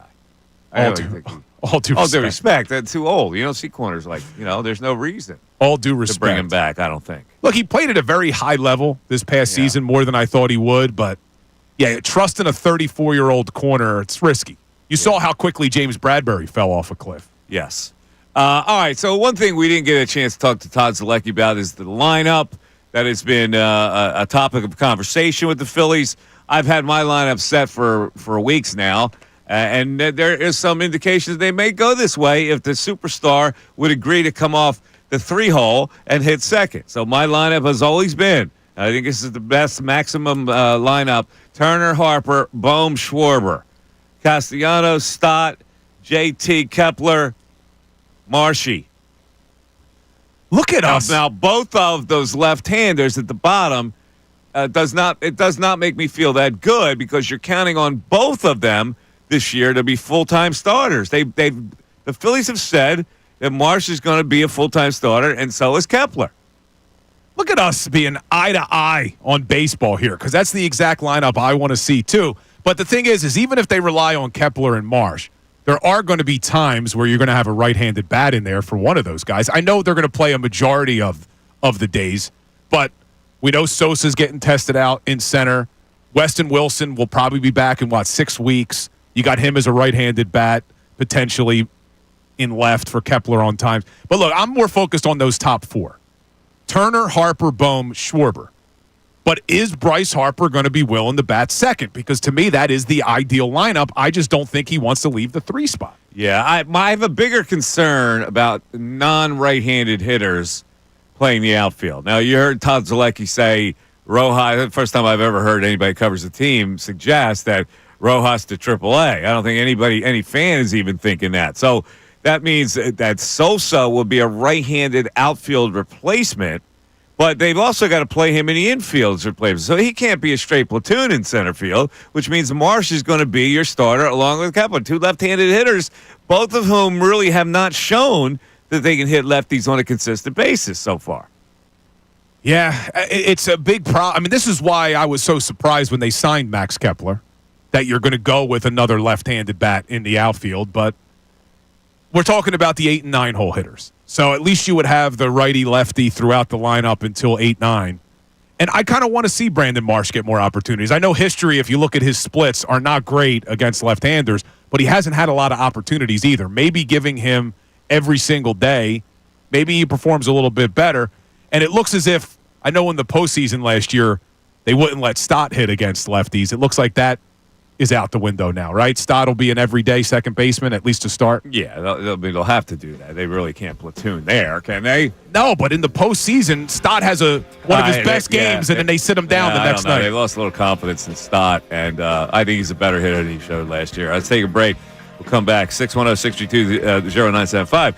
And we find out that the Sixers play tonight, and there'll be a new play-by-play announcer tonight, at least, for NBC Sports Philly. We'll talk about it. Tyrone Johnson. Do you not think that the people that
Oh, go to our website, 975thefanatic.com. Your chance to win a spot in our Fanatic Knockout Tournament, which will be Wednesday, March 26th. You have till the end of the day to enter the password, which is PASS, P-A-S-S.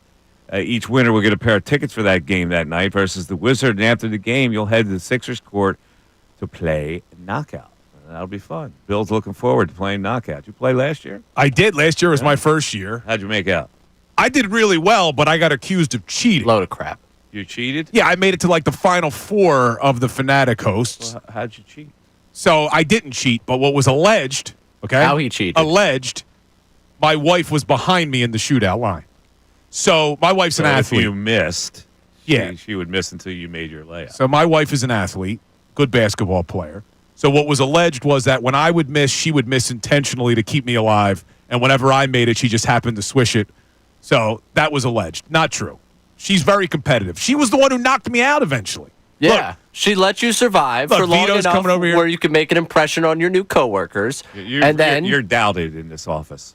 this was a whole thing. Mike, it could not have been more obvious. Yeah, your motives are doubted. Not only was it alleged, the afternoon show, I remember this because my wife hasn't recorded because she thought it was hilarious, had Ray Dunn on the air to talk about Bill Collusion. They started calling me Bill Collusion instead of Colarulo. And Ray was a part of that. Ray, Tyrone, Ricky. But here's the problem. Because of the baby, my wife's not coming this year.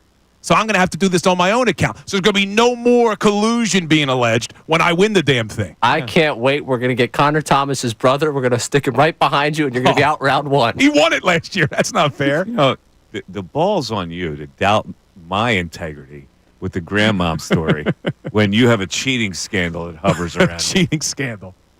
My wife did not keep me in the game, all right? It just was a coincidence. Yeah, let's go back to the text board. Any words of wisdom for my grandma's story on the text board today? For your grandma's story, what do they say? We got some people saying what they would do. They say, all right, what would people do? That's what I asked them. What would you have done in my situation? Would you have ignored it like Bill and then seed the rest of the day that grandma flipped you 3 birds? Or would you get it off your chest and say, you know, ma'am, that was pretty rude? All right, Joe from Macon said he would have turned around his car and followed slowly behind her. If she asked why I was following her, I would have stated that she was acting erratically and he was concerned about her. Well, I wasn't going to stalk her like that, but I figured if I went alongside of her and just expressed my view on that maybe in the future she would not react that way as a grandmom-aged woman. You thought you were going to teach her? A little bit of a lesson. I'm sure. See, people that flip the bird do it with no impunity. Like they think it's free. Like you flip you the bird and you get away with it and life goes on. But sometimes you got to be accountable for being rude like that. Yeah, I don't think you should ever flip the bird. You know, I've never flipped the bird at anybody in a car in my life. Well, I've yelled. I've never flipped them the bird. I always try to preach. Remain calm while you're driving. It's not worth it. I use 3 words. What do you got? Can we say them on air? You bleeping idiot is what I'll yell. The only thing I'll do, I won't flip the bird, but if someone does something ridiculous and then you have the opportunity to get next to them, you just give them the stare and the shaking of the head. Like what do you think? Just shake the head. Yeah, I do that a lot too. When you people that will nose up on you in a passing lane or nose up on you even in the middle lane, and then they swerve around you and then they come to a red light. You go, you look at them you give them one of those looks. Yeah, just give them a look. I got that. The shaking of the Anything head. else on the text board about anything that we've talked about today? We got a lot of people still chiming in on the Embiid era. One texter saying the Embiid era, one word, inconsistent. Front office, role players, star players around him, GMs, injuries, everyday play, playoff play.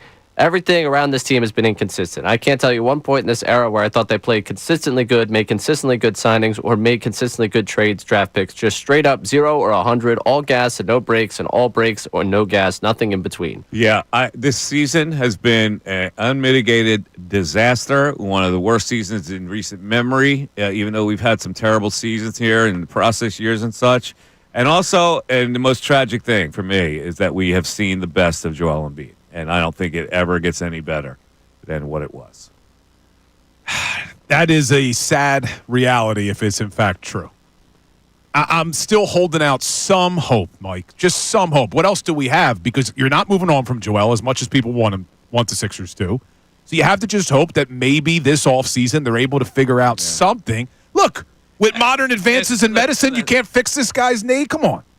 Give us something. Well, you can with a knee replacement. Now, can you play NBA basketball with knee replacement? No, I mean, it's never been done, so I don't know. But on the heels of that, almost every decision that this regime, this front office has made has been a failure, an abject failure. So I do believe that a change needs to be made. Daryl Morey has not done a good enough job. Whatever restrictions he had, whatever motives he had to build around Joel Embiid, he hasn't been able to figure it out. And I think the whole regime needs to be accountable for that. If I was the owner, I would make him accountable. Now, It's hard to Keith argue. brought up a good point that you're paying this guy a lot of money, so you have to pay the rest of the contract and then hire somebody else. 2028. Daryl Morey's under contract through 2028. Yeah, that's a lot of money. All right, 610-632-0975. Back after this. Fanatic Sports Update. The Eagles are releasing Darius Slay. I'm Ray Dunn with this Fanatic Sports Update. Adam Schefter is reporting that the Eagles are releasing six-time Pro Bowl cornerback Darius Slay. If he is designated as a post-June 1st release, the Eagles will save $4.3 million against the cap. This coming out, of course, a week prior to the start of the NFL's legal tampering period at the open of free agency. Elsewhere in Philadelphia, Joel Embiid's season has come to a close after medical experts deemed him medically unable to play. The team and Embiid will be working to determine what exactly treatment plans look like going forward. Shams Charania on ESPN over the weekend talked about the situation right now surrounding Embiid. This has been a situation the 76ers have been dealing with all season, and they've managed the swelling in multiple different ways, including injections monthly, just to get him on the court. But here they are in lockstep. This is all about getting Joel Embiid back on the court in the best sustainable way, and they are in lockstep about that.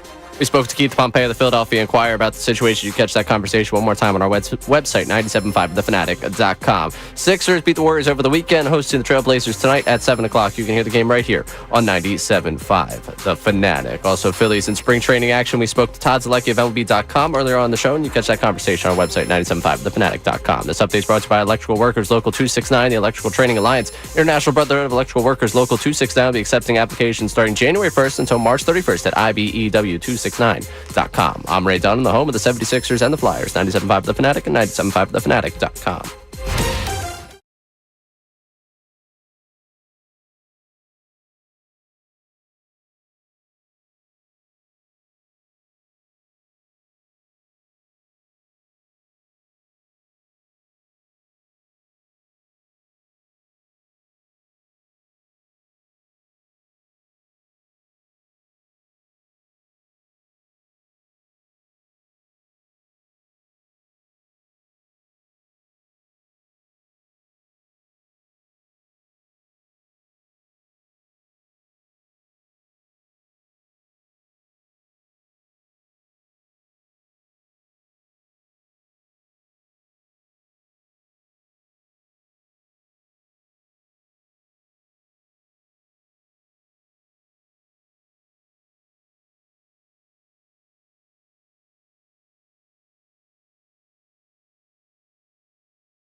Sixers tonight right here on 97.5 The Fanatic against the Portland Trailblazers. And doing the play-by-play on NBC Sports Philadelphia, Mike Tirico.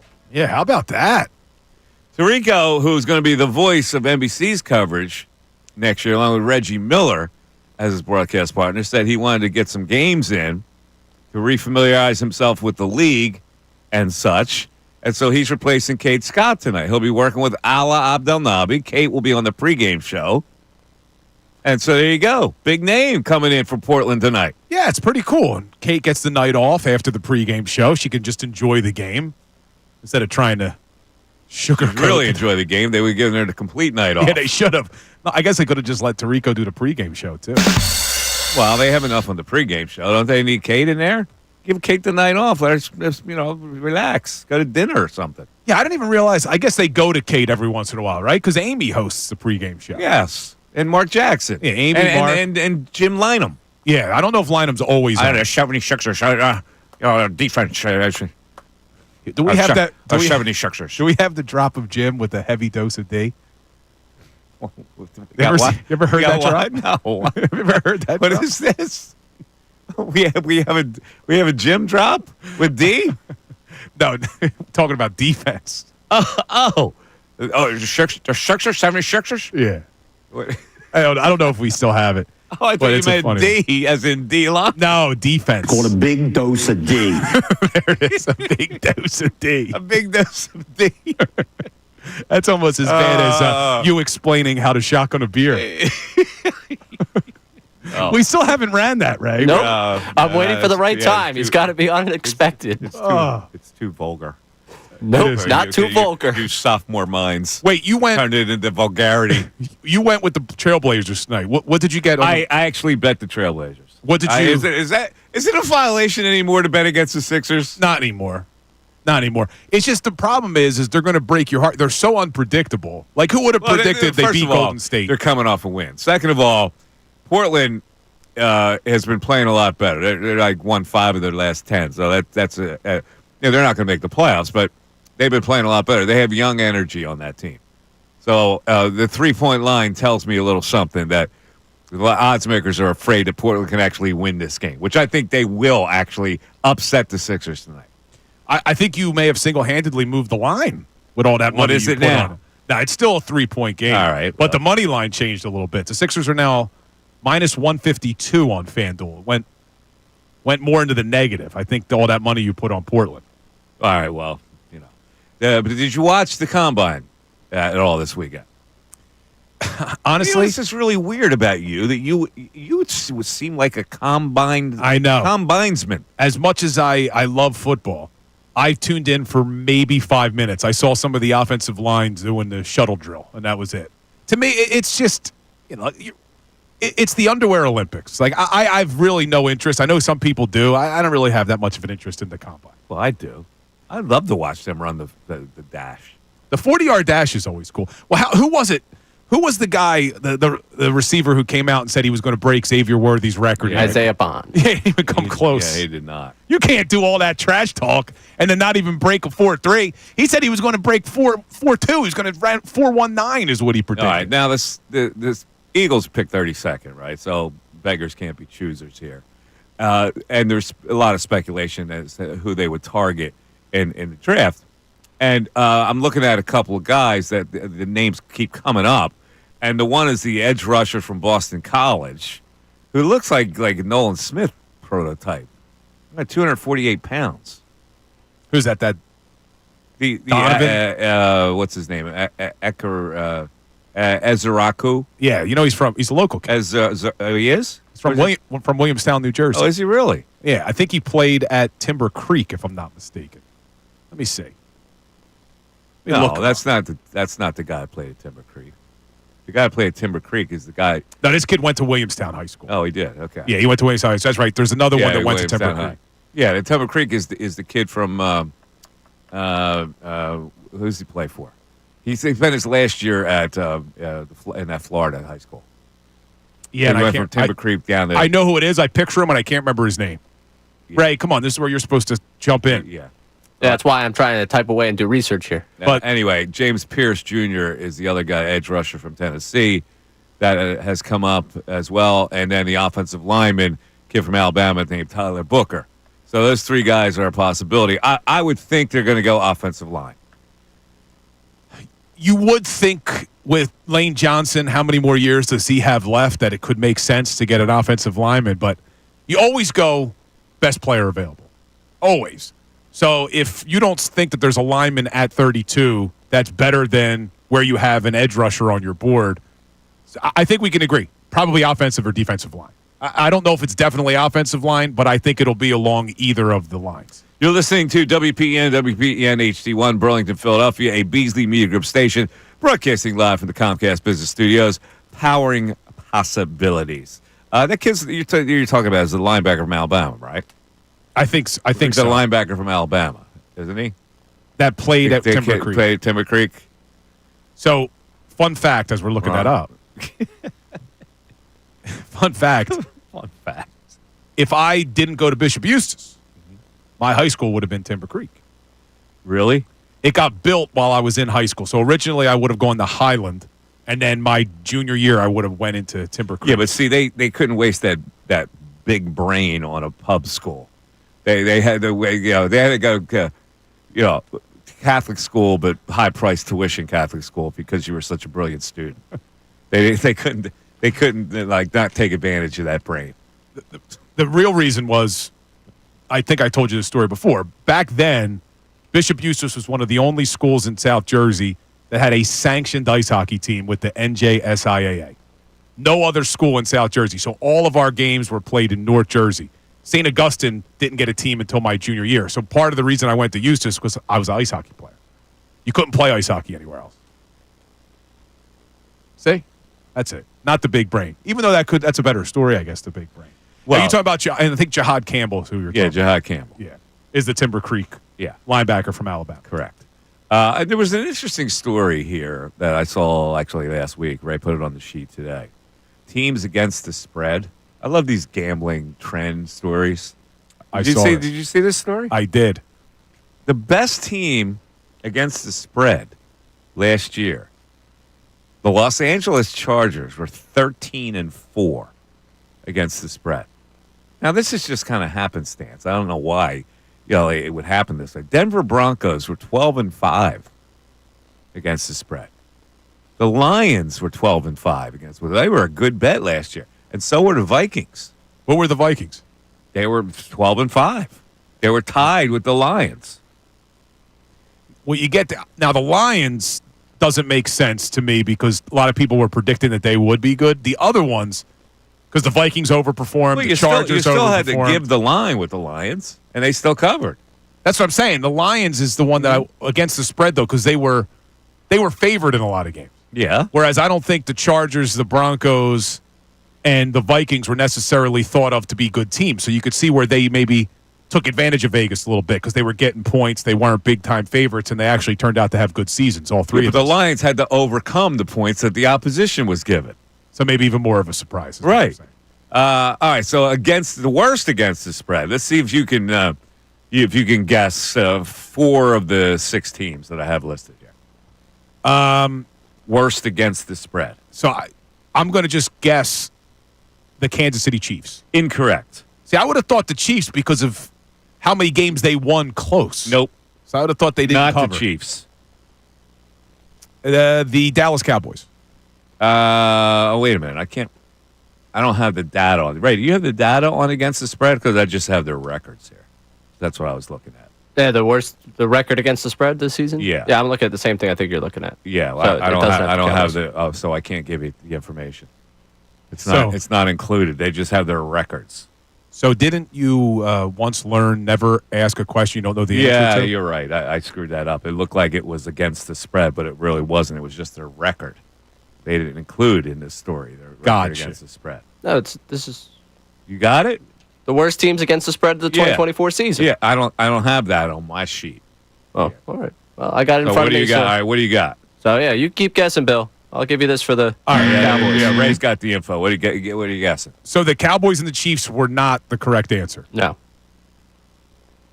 I would have no idea then. Think bad football. The Carolina Panthers. Wow.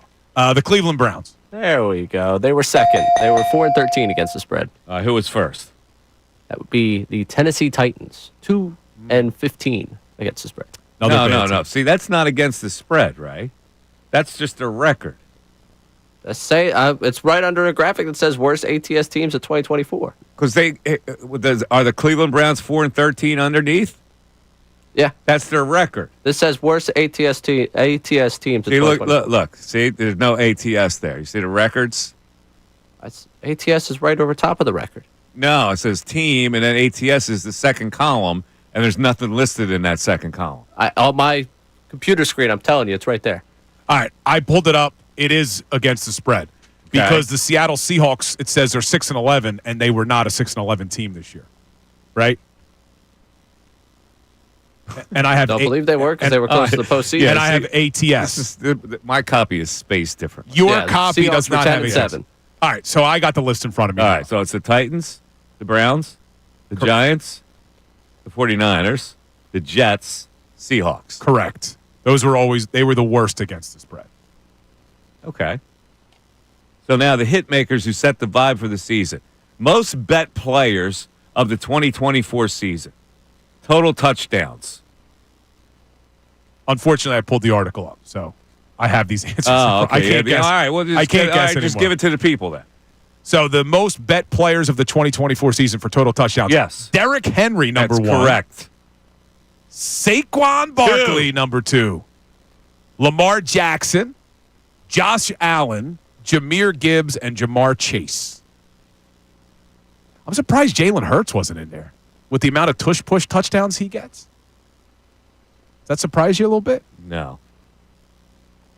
In early December, a Kentucky bettor placed a $3.1 million bet on the Eagles' money line to beat the Panthers. This is the classic Missanelli shoebox bet there. If Xavier Legette catches it, he would have lost. Minus 700 to beat the Panthers. He bet $3.1 million, believed to be one of the largest bets in NFL regular season history, and they won the game on a dropped pass. But my man cashed, didn't he?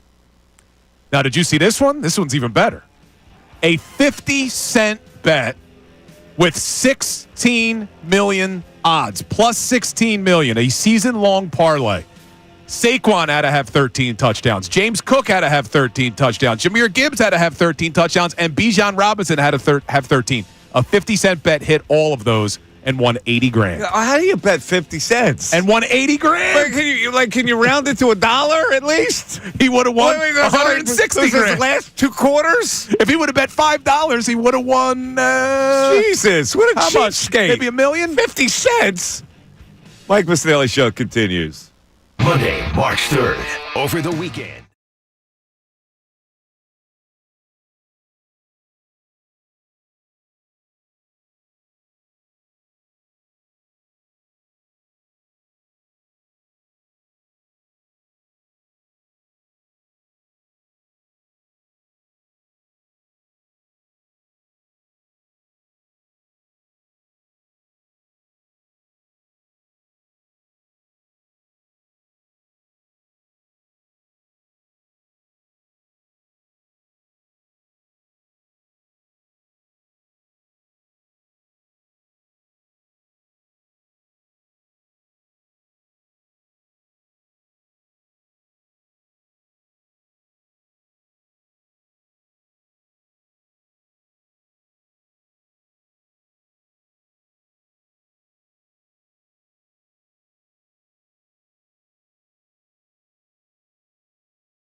610-632-0975. We don't have phones.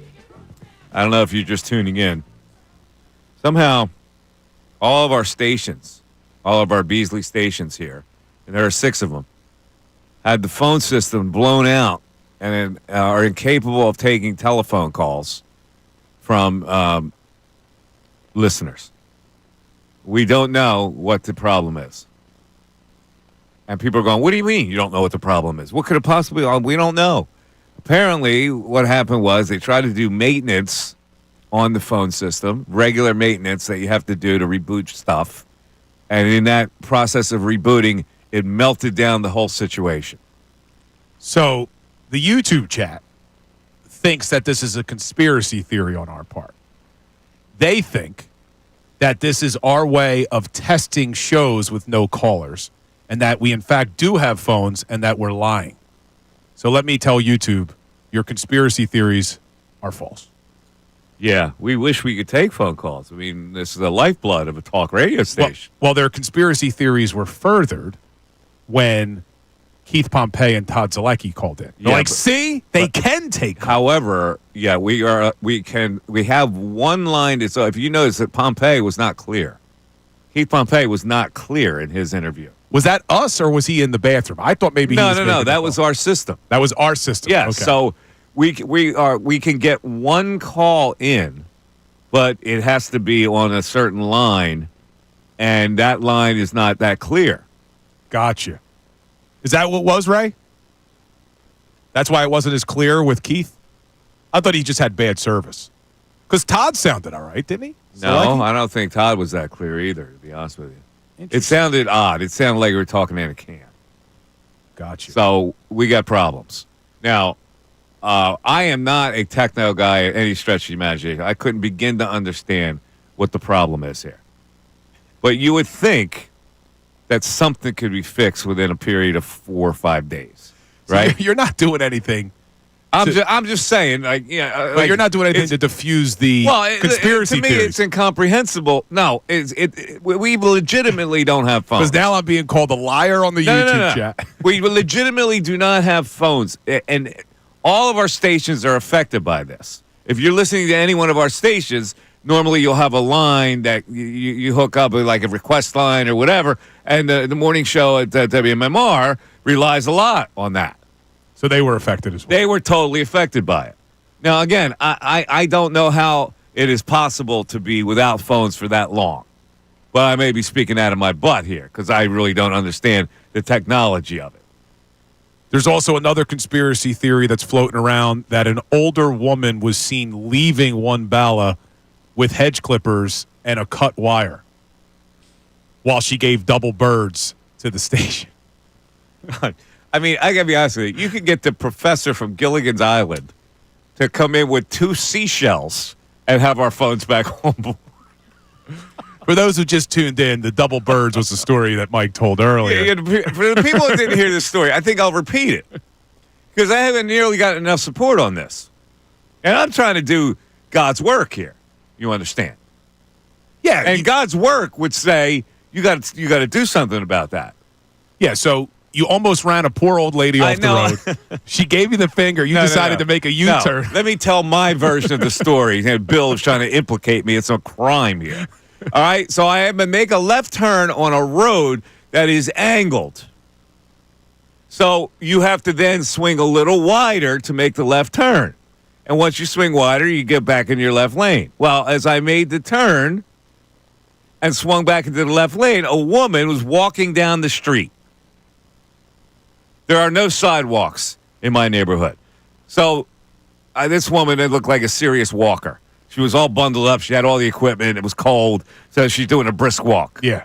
So she's walking towards my car turns. She's walking towards me. I'm telling you, she was 200 feet away if she was a foot. There were nowhere near the car. So she perceived that I got too close to her, or something she perceived, because when I got up to her area of the street with my car, she flips me the bird. And I was startled. I was so startled by him. I'm going, well, that's inappropriate. I didn't do anything. So I go, I need to say something to this lady. You be in the middle of the road and come back and troll alongside her as she's walking. She got ear pods in. I go, ma'am, that was a really rude gesture to give somebody a finger, and it was uncalled for. And she ignored me because she had the ear pods in, but she heard me. She ignored me. She kept walking. So at that point, I turned around and went. I look in my rearview mirror. She flips me the double bird behind her head. He didn't do anything, Ray. What would you? Nothing to deserve What would this. you have done in that situation, Bill? You would have ignored it. Okay, I wouldn't you're a have bigger man. I wouldn't have U-turned. There's no way I would have U-turned. Would you have said something to her? Would you have stopped to say something to her? Probably not. Probably not. I think I would have just kept going. Well, when she first gave you the bird, were you within distance of being able to say something at that point, or you had to turn around? No, I was moving and she was moving. So she in the process of her walking, she flipped the bird and kept walking. I would have kept going. Ray, would you have kept going, or would you have U-turned? Oh, for sure, I would have kept going. You would have U-turned? Two hands up in the air, like, come on. Now, I told you, this is on the heels of a 10-year-old kid giving me the finger because his mom driving the car at the same time. We stopped at the same stop sign, and we went at the same time to proceed through it. And I stopped to let her go through, and on her way by, her son in the seat, like 8 or 9 or 10, flips me the bird. What the hell is it with my neighborhood? Now, you were driving that beautiful Telluride. I was driving the Telluride. Do you have any bumper stickers that would have offended her? I have no bumper stickers. That's the only thing I was thinking. I never had a bumper sticker in my car in my life. Me either. Much less I'm going to put it on the Kia from Gateway Kia. I can't believe the lack of support I'm getting from this own studio here. I'm appalled by it. Now, this is a good question. If you were to have a bumper sticker, non-political, obviously. Yeah, you want to know what would be your bumper sticker? Would be Bill Kiss My Ass. 610-632-0975. We're back after this. Ray has one. Fanatic Sports Update. Darius Slay has been released by the Birds.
Mike Missanelli Show, 97.5 The Fanatic. My buddy Tony DiPolveri, who was the producer of that CBS Saturday morning part thing that they did on me for my podcast, The Coldest Murder, weighed in, and he said, "You should have blown her a kiss or given her the thumbs up. The U-turn is a significant escalation on your part. You never know who's packing heat these days." He's not wrong, as I like to say. He's not wrong. The U-turn that could have taken it down a different path. I think of was this woman must have grandchildren, right? Well, like, is that appropriate behavior for somebody who may have grandchildren? I don't know. You watch? I thought it was odd. You ever see Euphoria?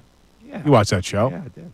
Well, his grandmother was a drug dealer. Remember, she goes into the strip club and shoots the guy twice. Yeah, that was a grandma. She's the one who introduced him to the drug I trade. didn't see this woman as that type. As but Fezco, God rest his soul. That actor passed away. Yeah, Fez. Yeah, he had problems. Interesting show. Yeah, but I don't know, man. Grandmom or not, I agree with your boy. U-turn and escalates. Well, it didn't escalate it. Really, nothing really. She ignored me and then gave me a double bird again. You're like, yeah, come on, grandmom. That's inappropriate grandmom behavior. What's your grandmom doing that? I can see Grandmom Ellie. I can see flip the bird at somebody. I can see Grandmom Ellie pulling something like that. My grandmom was tough in her day, man. I mean, at 90, I don't think she's walking the streets of Philadelphia. But all right, well, I got it out of my system. Everybody agreed with the old woman, unfortunately. Didn't they, right? Everybody agreed with the old woman. What, for flipping the bird? See, you're a rat. You're a rat. I can't. You did something. You did something wrong. All right. By the way, Pete Rose in the news. Again, Rob Manfred is considering removing Pete Rose from Major League Baseball's ineligible list. Now, that doesn't mean he would. Well, he has no say on the Hall of Fame, but he's ineligible to take part in Major League Baseball activities and such. I guess he can encourage the Hall of Fame, but still, the Hall of Fame makes their own independent decisions on who they make eligible. Gotcha. I got you. So, and President-elect is pardoning him, I read that as well. I mean, all of this is kind of for naught at this point, considering that he's not alive anymore. Right. Well, I predicted that once he died, there would be this movement to it's a little too soon. Maybe a couple more years down the road of his deadness, will they? Is that the right term? His deadness? Yeah, probably not. Probably not the right term. But within that period of time, that they will have, probably soften up. Oh, this just in. We got more news here. What do you got? Apparently, the old woman, when she flipped the birds, said, "Bill was right about the fifth starter." As you drove past. Now we know why. She was so angry. Are you still on last year? Because I thought, let's talk about the fifth starter for this year, because you brought up something about this Painter. Yes. I got to tell you, I was disappointed that Dombrowski didn't do more in the outfield. But as I'm reading more and watching more and looking at this pitching staff, I'm getting a little bit excited about this season. They have a really solid pitching staff. They are. I mean, 3 lefties in it. But so what now? What are you suggesting about Painter? Let's button this down here. What are you actually suggesting that if they call him up in June or whatever? Yeah. So what you're reading a lot of is June or July is when they would bring Painter up. So at that point, one, you're assuming all 5 of the starters are healthy, right? Mm-hmm. Which is a relatively big assumption. Let's just say everybody's healthy. This is the dilemma would only come up if everybody's healthy. So go ahead. Well, here's the assumptions. 1, everybody's healthy, so let's assume that. The other assumption is all 5 guys are pitching well, right? If any of them are struggling, maybe it makes it a little bit easier to bring Painter up. But if all guys are healthy, all guys are pitching well, and you want to bring Andrew Painter up, you got 2 options. You either go to a 6-man rotation, which I know Zach Wheeler has said he doesn't love, but maybe you go to a 6-man rotation, or, and I think Ray is a proponent of this, you consider moving Ranger Suarez to the bullpen. Well, that's the Ricky Vitalico move. Why would Ranger Suarez be better in the bullpen than Painter. If I can bring Painter in a 7th inning situation like Ryan Matson back in the day to set up the setup guy, why wouldn't that be a better solution? Guy coming in throwing heat to get you through the 7th inning, and then you leave it up to Strahm, Alvarado, Kirkering, and Romano. I guess one of the issues could be you don't want Andrew Painter pitching as often as a relief pitcher would have to pitch. So if you made him your setup guy, Andrew Painter's now not going once every 5 days. He's going once every other day. No, he's not, because your starting pitching is going to get you through that inning anyway. Well, that's a big assumption. Only if you need him will he pitch in the 7th inning. Why wouldn't that be a better solution? Do you think he's ready to be a starting pitcher in the major leagues right now? Off of that, Tommy John, sir, you're going to throw him into a rotation? I think if they bring him up, then the Phillies organization feels, yes, that he is ready. Why else bring him up? I don't think you would bring him up to put him in the pen. Why not? You got a guy who could throw 98 coming in, just like Ryan Matson. It's the same situation. It seems to me that would be better served than Ranger Suarez going in the 7th. I'm looking at Ranger Suarez. What was his issue last year? He hit a wall when you asked him. When you asked him to pitch too many innings. Yes. So it would probably make a lot of sense to have Ranger be the guy that goes back. He's also in the final year of his contract. I doubt the Phillies are re-signing him at this point. I don't know. I just think if you bring up Painter, you're bringing him up to be a starter. I think we are intoxicated by the fact that he's a number 1 draft pick and he's going to dazzle and come in and come off Tommy John surgery, go right into a rotation and be successful. I don't look at it that way. I think this is a year where if you're going to bring him up, you utilize him in the bullpen, and then next year he assumes a starting role if you trade somebody. Now, they could always trade somebody this year. Ranger Suarez would be the guy that would be traded. If you brought in Painter and he's pitching well, and you have Ranger Suarez that would be tradable and disposable, as much as I love Ranger, and you could get maybe that right-handed bat in the outfield, maybe you get it. You would have to make that move before you brought Painter up. You can't bring Painter up. When's the trade deadline? Trade him. Because you still wouldn't have a role for Painter. You want him to be in the starting rotation, so you would have to remove somebody from that starting rotation. But the trade deadline's usually what, the end of July? Mm-hmm. So if you brought up Andrew Painter in June and went to maybe a 6-man rotation. You don't want to do that. That's going to mess up Wheeler and Nola. They're not. They need regular. They have to be on a regular rotation. You can't mess up the top of your starting rotation. All right, so maybe you don't go to a 6-man rotation. Maybe bring up Painter, you move Ranger to the pen, say we're going to preserve your arm a little bit while you're on the trading block. Oh, he'll be delighted. Behind the scenes. He'll be delighted by that. Behind the scenes. You're going to take money out of his pocket as a starting pitcher? Well, I think people have already seen that he's a starting pitcher. He just hit the wall. I just don't think you bring up Painter to put him in the pen. You're going to devalue him if you move him to the bullpen if you're trying to trade him. So he'll be upset about it. Well, he'll be upset, but you're going to devalue his return. You know, you got to trade. If you're going to make a trade, you got to trade Ranger Suarez as a starting pitcher to make room for Painter. That is a big ask to bring a guy up and throw him in a rotation. It is, and as much as I was a proponent of them improving the 5th starter last year, if you did that in June or July, you're probably still going to be okay asking Painter to be your 5th starter because that's better than what you had last year. I'm assuming Andrew Painter's going to give you more than what you got out of Tyler Phillips and Albie. What the heck was his name now? Can't remember his name. Who was that 5th starter? Mercado? No. Mitch. What's the guy's name? Oh, the left-handed guy? Yeah, I'm drawing a blank on his name now. Yeah, the guy that had the Braves in the background. Can't remember his name now. Yeah, I know who you're talking about. So, because look, in the playoffs, you don't need 5 starters. Oh, Colby Allard. Colby Allard. Colby Allard. There we go. Yeah, Albie. As he's known. Mitch Albie. God, those of us who are close to him call him Albie. You knew who I was talking about, damn it. I don't know.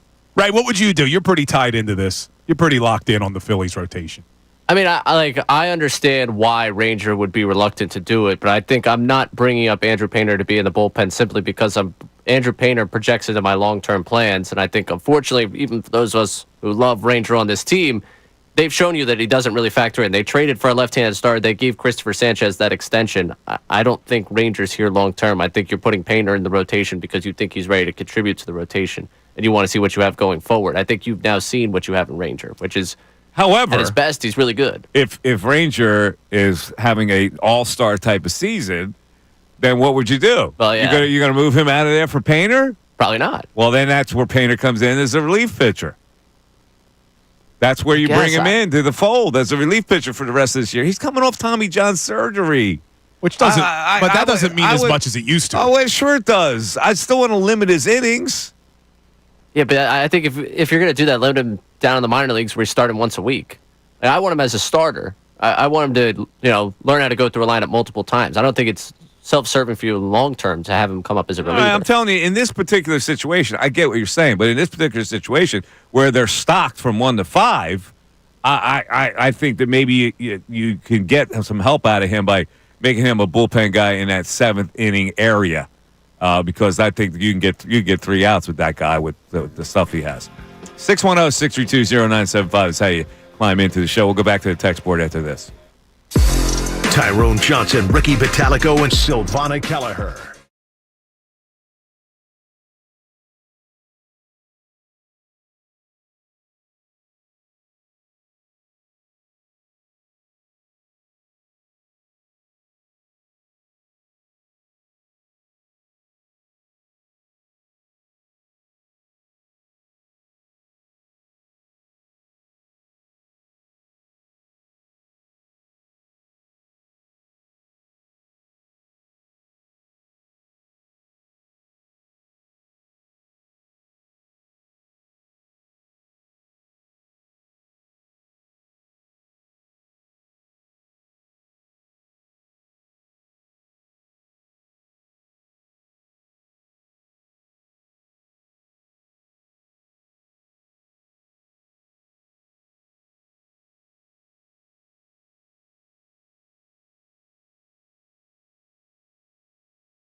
Shady's back. All right, 140, Mike Missanelli Show. I told you early in the show.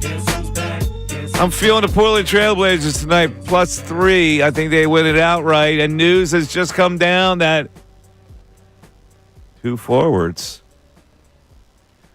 are questionable for tonight's game. Kelly Oubre Jr. with an illness. Yeah, I'm sick of this team too, Kelly. And Paul George, left groin soreness. And I hate when that happens, Bill. Yep. The line has moved, too. I got 2.5 now. So it came down a half point. Money's coming in on Portland. Uh-huh. A lot of it, they're saying, came from the Bala-Cynwyd area.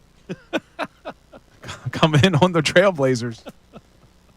By the way, speaking of Kelly Oubre, you and I talked a little bit on Friday about the Sixers social media team maybe needing a little bit more awareness, posting videos of Yabusele dancing and having a great time at the gala. It's like, listen, people don't want that on social now. Well, they post Kelly Oubre's like a day in the life. Yeah. And they got him waking up and going to the facility. Yeah. Well, they got him practicing, and the practice is about 50 minutes, and then it's like, and keeping the vibes high, and it's him dancing to DJ music at the practice facility for the team, like having this grand old time. It's like, you're 18 games under 500. Like, how are they lacking this much self-awareness as an organization that they're posting videos like this? This is what fun sounds like. Yeah. I don't know, man. But we know it's funny. As a couple years down the road now, we still haven't gotten to the bottom of the full explanation of that car accident.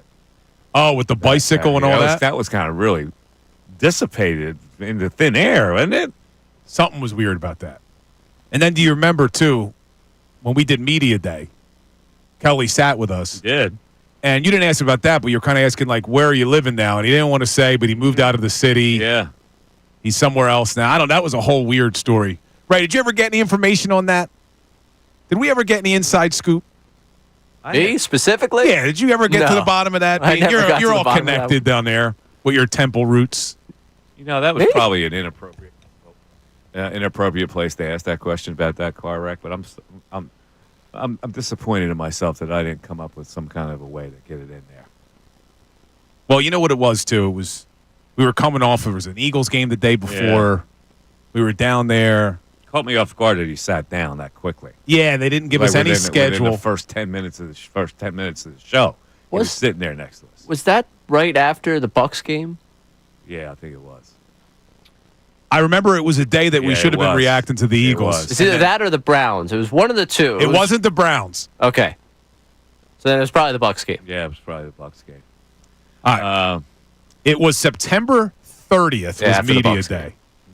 So it was right after the Bucs, and we wanted to react to that, and instead Kelly Oubre's sitting there.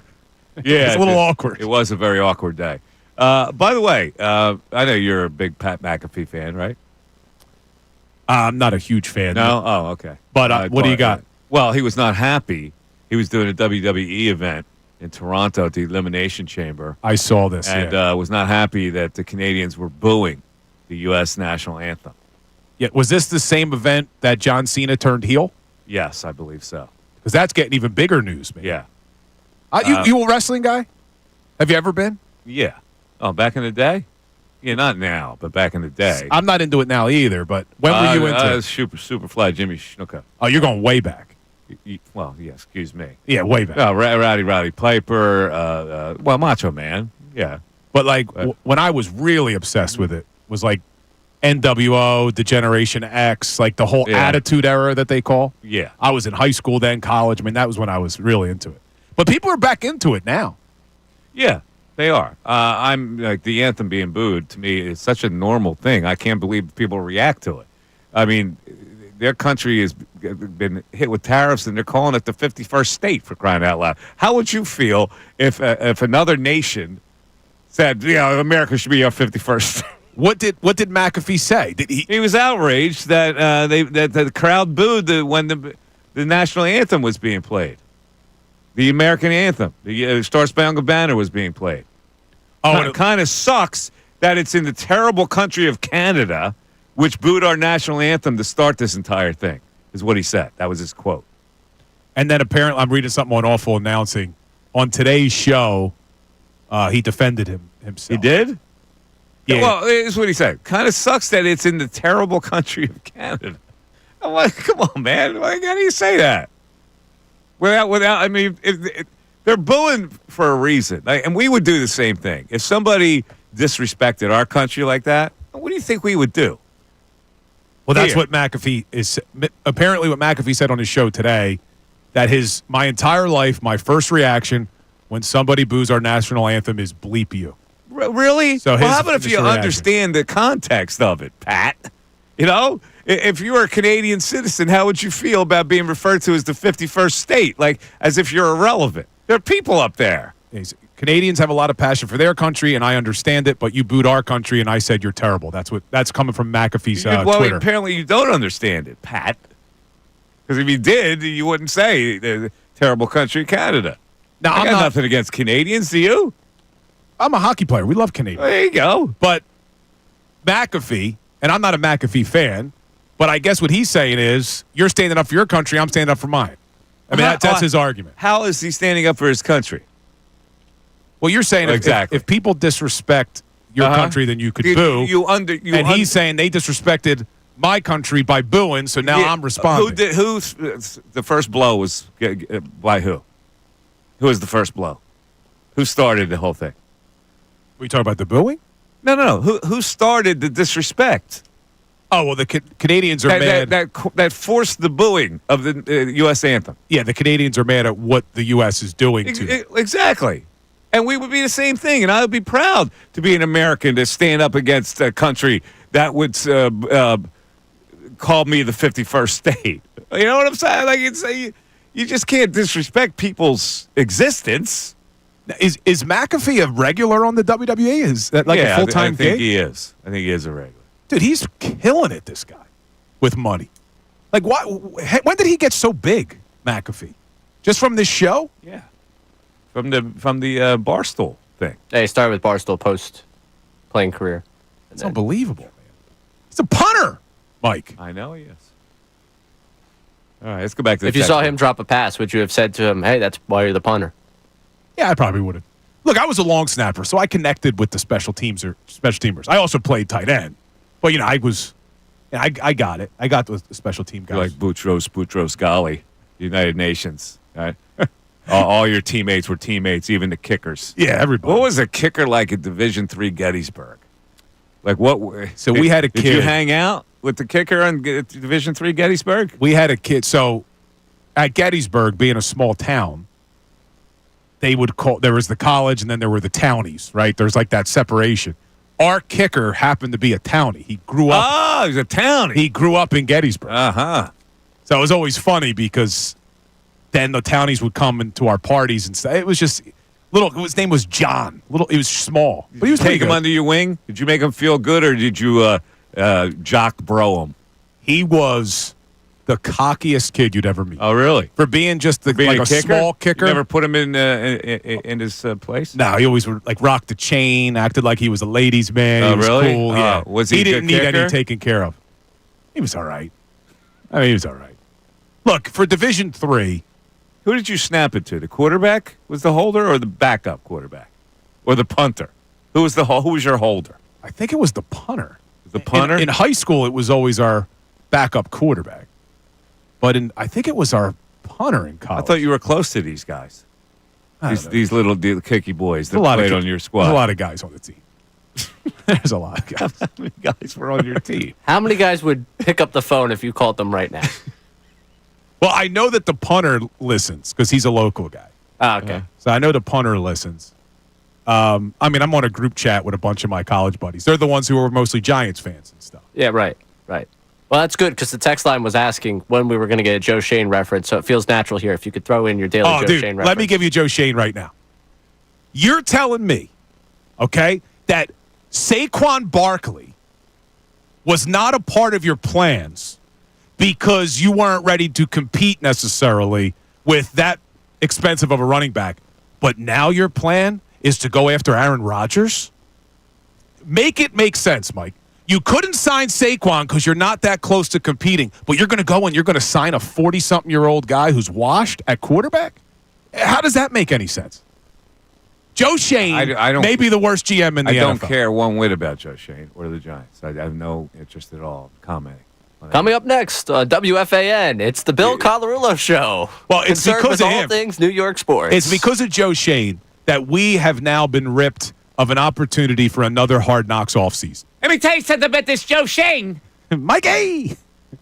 Mad dogs, Ray, dogs. Let's go to the text board, Ray, and get some tidbits here on we talked about a ton of stuff today. A lot of people really fired up, though, about the birds being flipped to you. Paul, the unread texter, says he's a smile and wave type of guy, but he definitely would have followed the 10-year-old brat and told his mom. Wait, he would have ignored the older woman but went after the kid? Yes. I didn't know how to handle that. I think the mother saw it. At that point, I said, I'll defer to the mom. She saw that kid give me the finger. She's probably like, that was Mike Missanelli. Good job. No, nobody knows me. I'm incognito in my neighborhood. Nobody knows who I am at all. Everybody knows you. No, they really don't. It's an older neighborhood. They really? They don't have any frame of reference. My neighbor across the street does, but remember you got jammed up because you were talking about your neighbor's lingerie. Well, that was way different back. Different place. Yeah, that was. It was a different area. Oh, that wasn't the same house. No, it was. This was like many years ago. Oh, okay. You're not helping. You're not listening. Wasn't recent. All right. I didn't realize you were on the air that long. Give me another one, right? Coatesville Mike checking in. That lady was a coward, Mike. You should weaponize Sheba on her lawn. There's a coward. There's a line you have to draw when it's a woman. But she was belligerent enough to angrily give me the finger, and I go, "What? That's totally uncalled for. Like, how would, why, what would motivate someone to do something like that?" It perplexed me, and I just couldn't blow it off.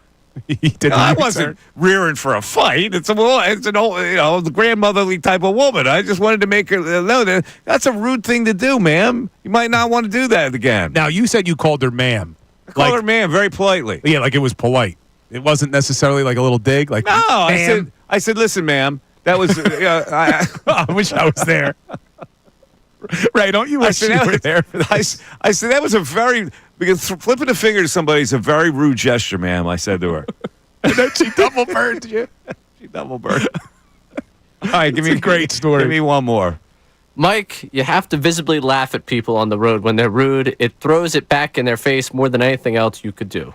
I get it, and I've done that. You know how many fingers have I gotten over the years from people? And we all have. There's always this person that's going to flip you the bird to be a semblance of a tough guy because they're protected by their car. I get it. I ignore most of them, and I give them a laugh most of the time. But there was something about this one. I go, like, where do you get the nerve to give me the finger? I didn't do anything to you. I can't believe that anybody could be against me, Bill. I'm trying to do the greater good here. Maybe that woman will think differently the next time it happens. Wait, I've got one more for you before we get what do you out got of here. Unnamed texter, first-time texter. When is Bill releasing his next song, Grandma Got Run Over by Missanelli? I'll work on it. I can picture her giving it like some punk grandkid giving them the finger. Yeah, get away from me. Grandma got run over by Missanelli. We're going to have to work on this. Yeah, we will. All right, tomorrow's another day with no fun. So, we'll have a lot of fun tomorrow. Thanks, everybody, for listening and paying attention to us. Have a great rest of the night, and we'll talk to you then. Bye-bye. Fanatic Sports Update. Eagles are releasing Darius Slay. I'm Ray Dunn. This update is brought to you by the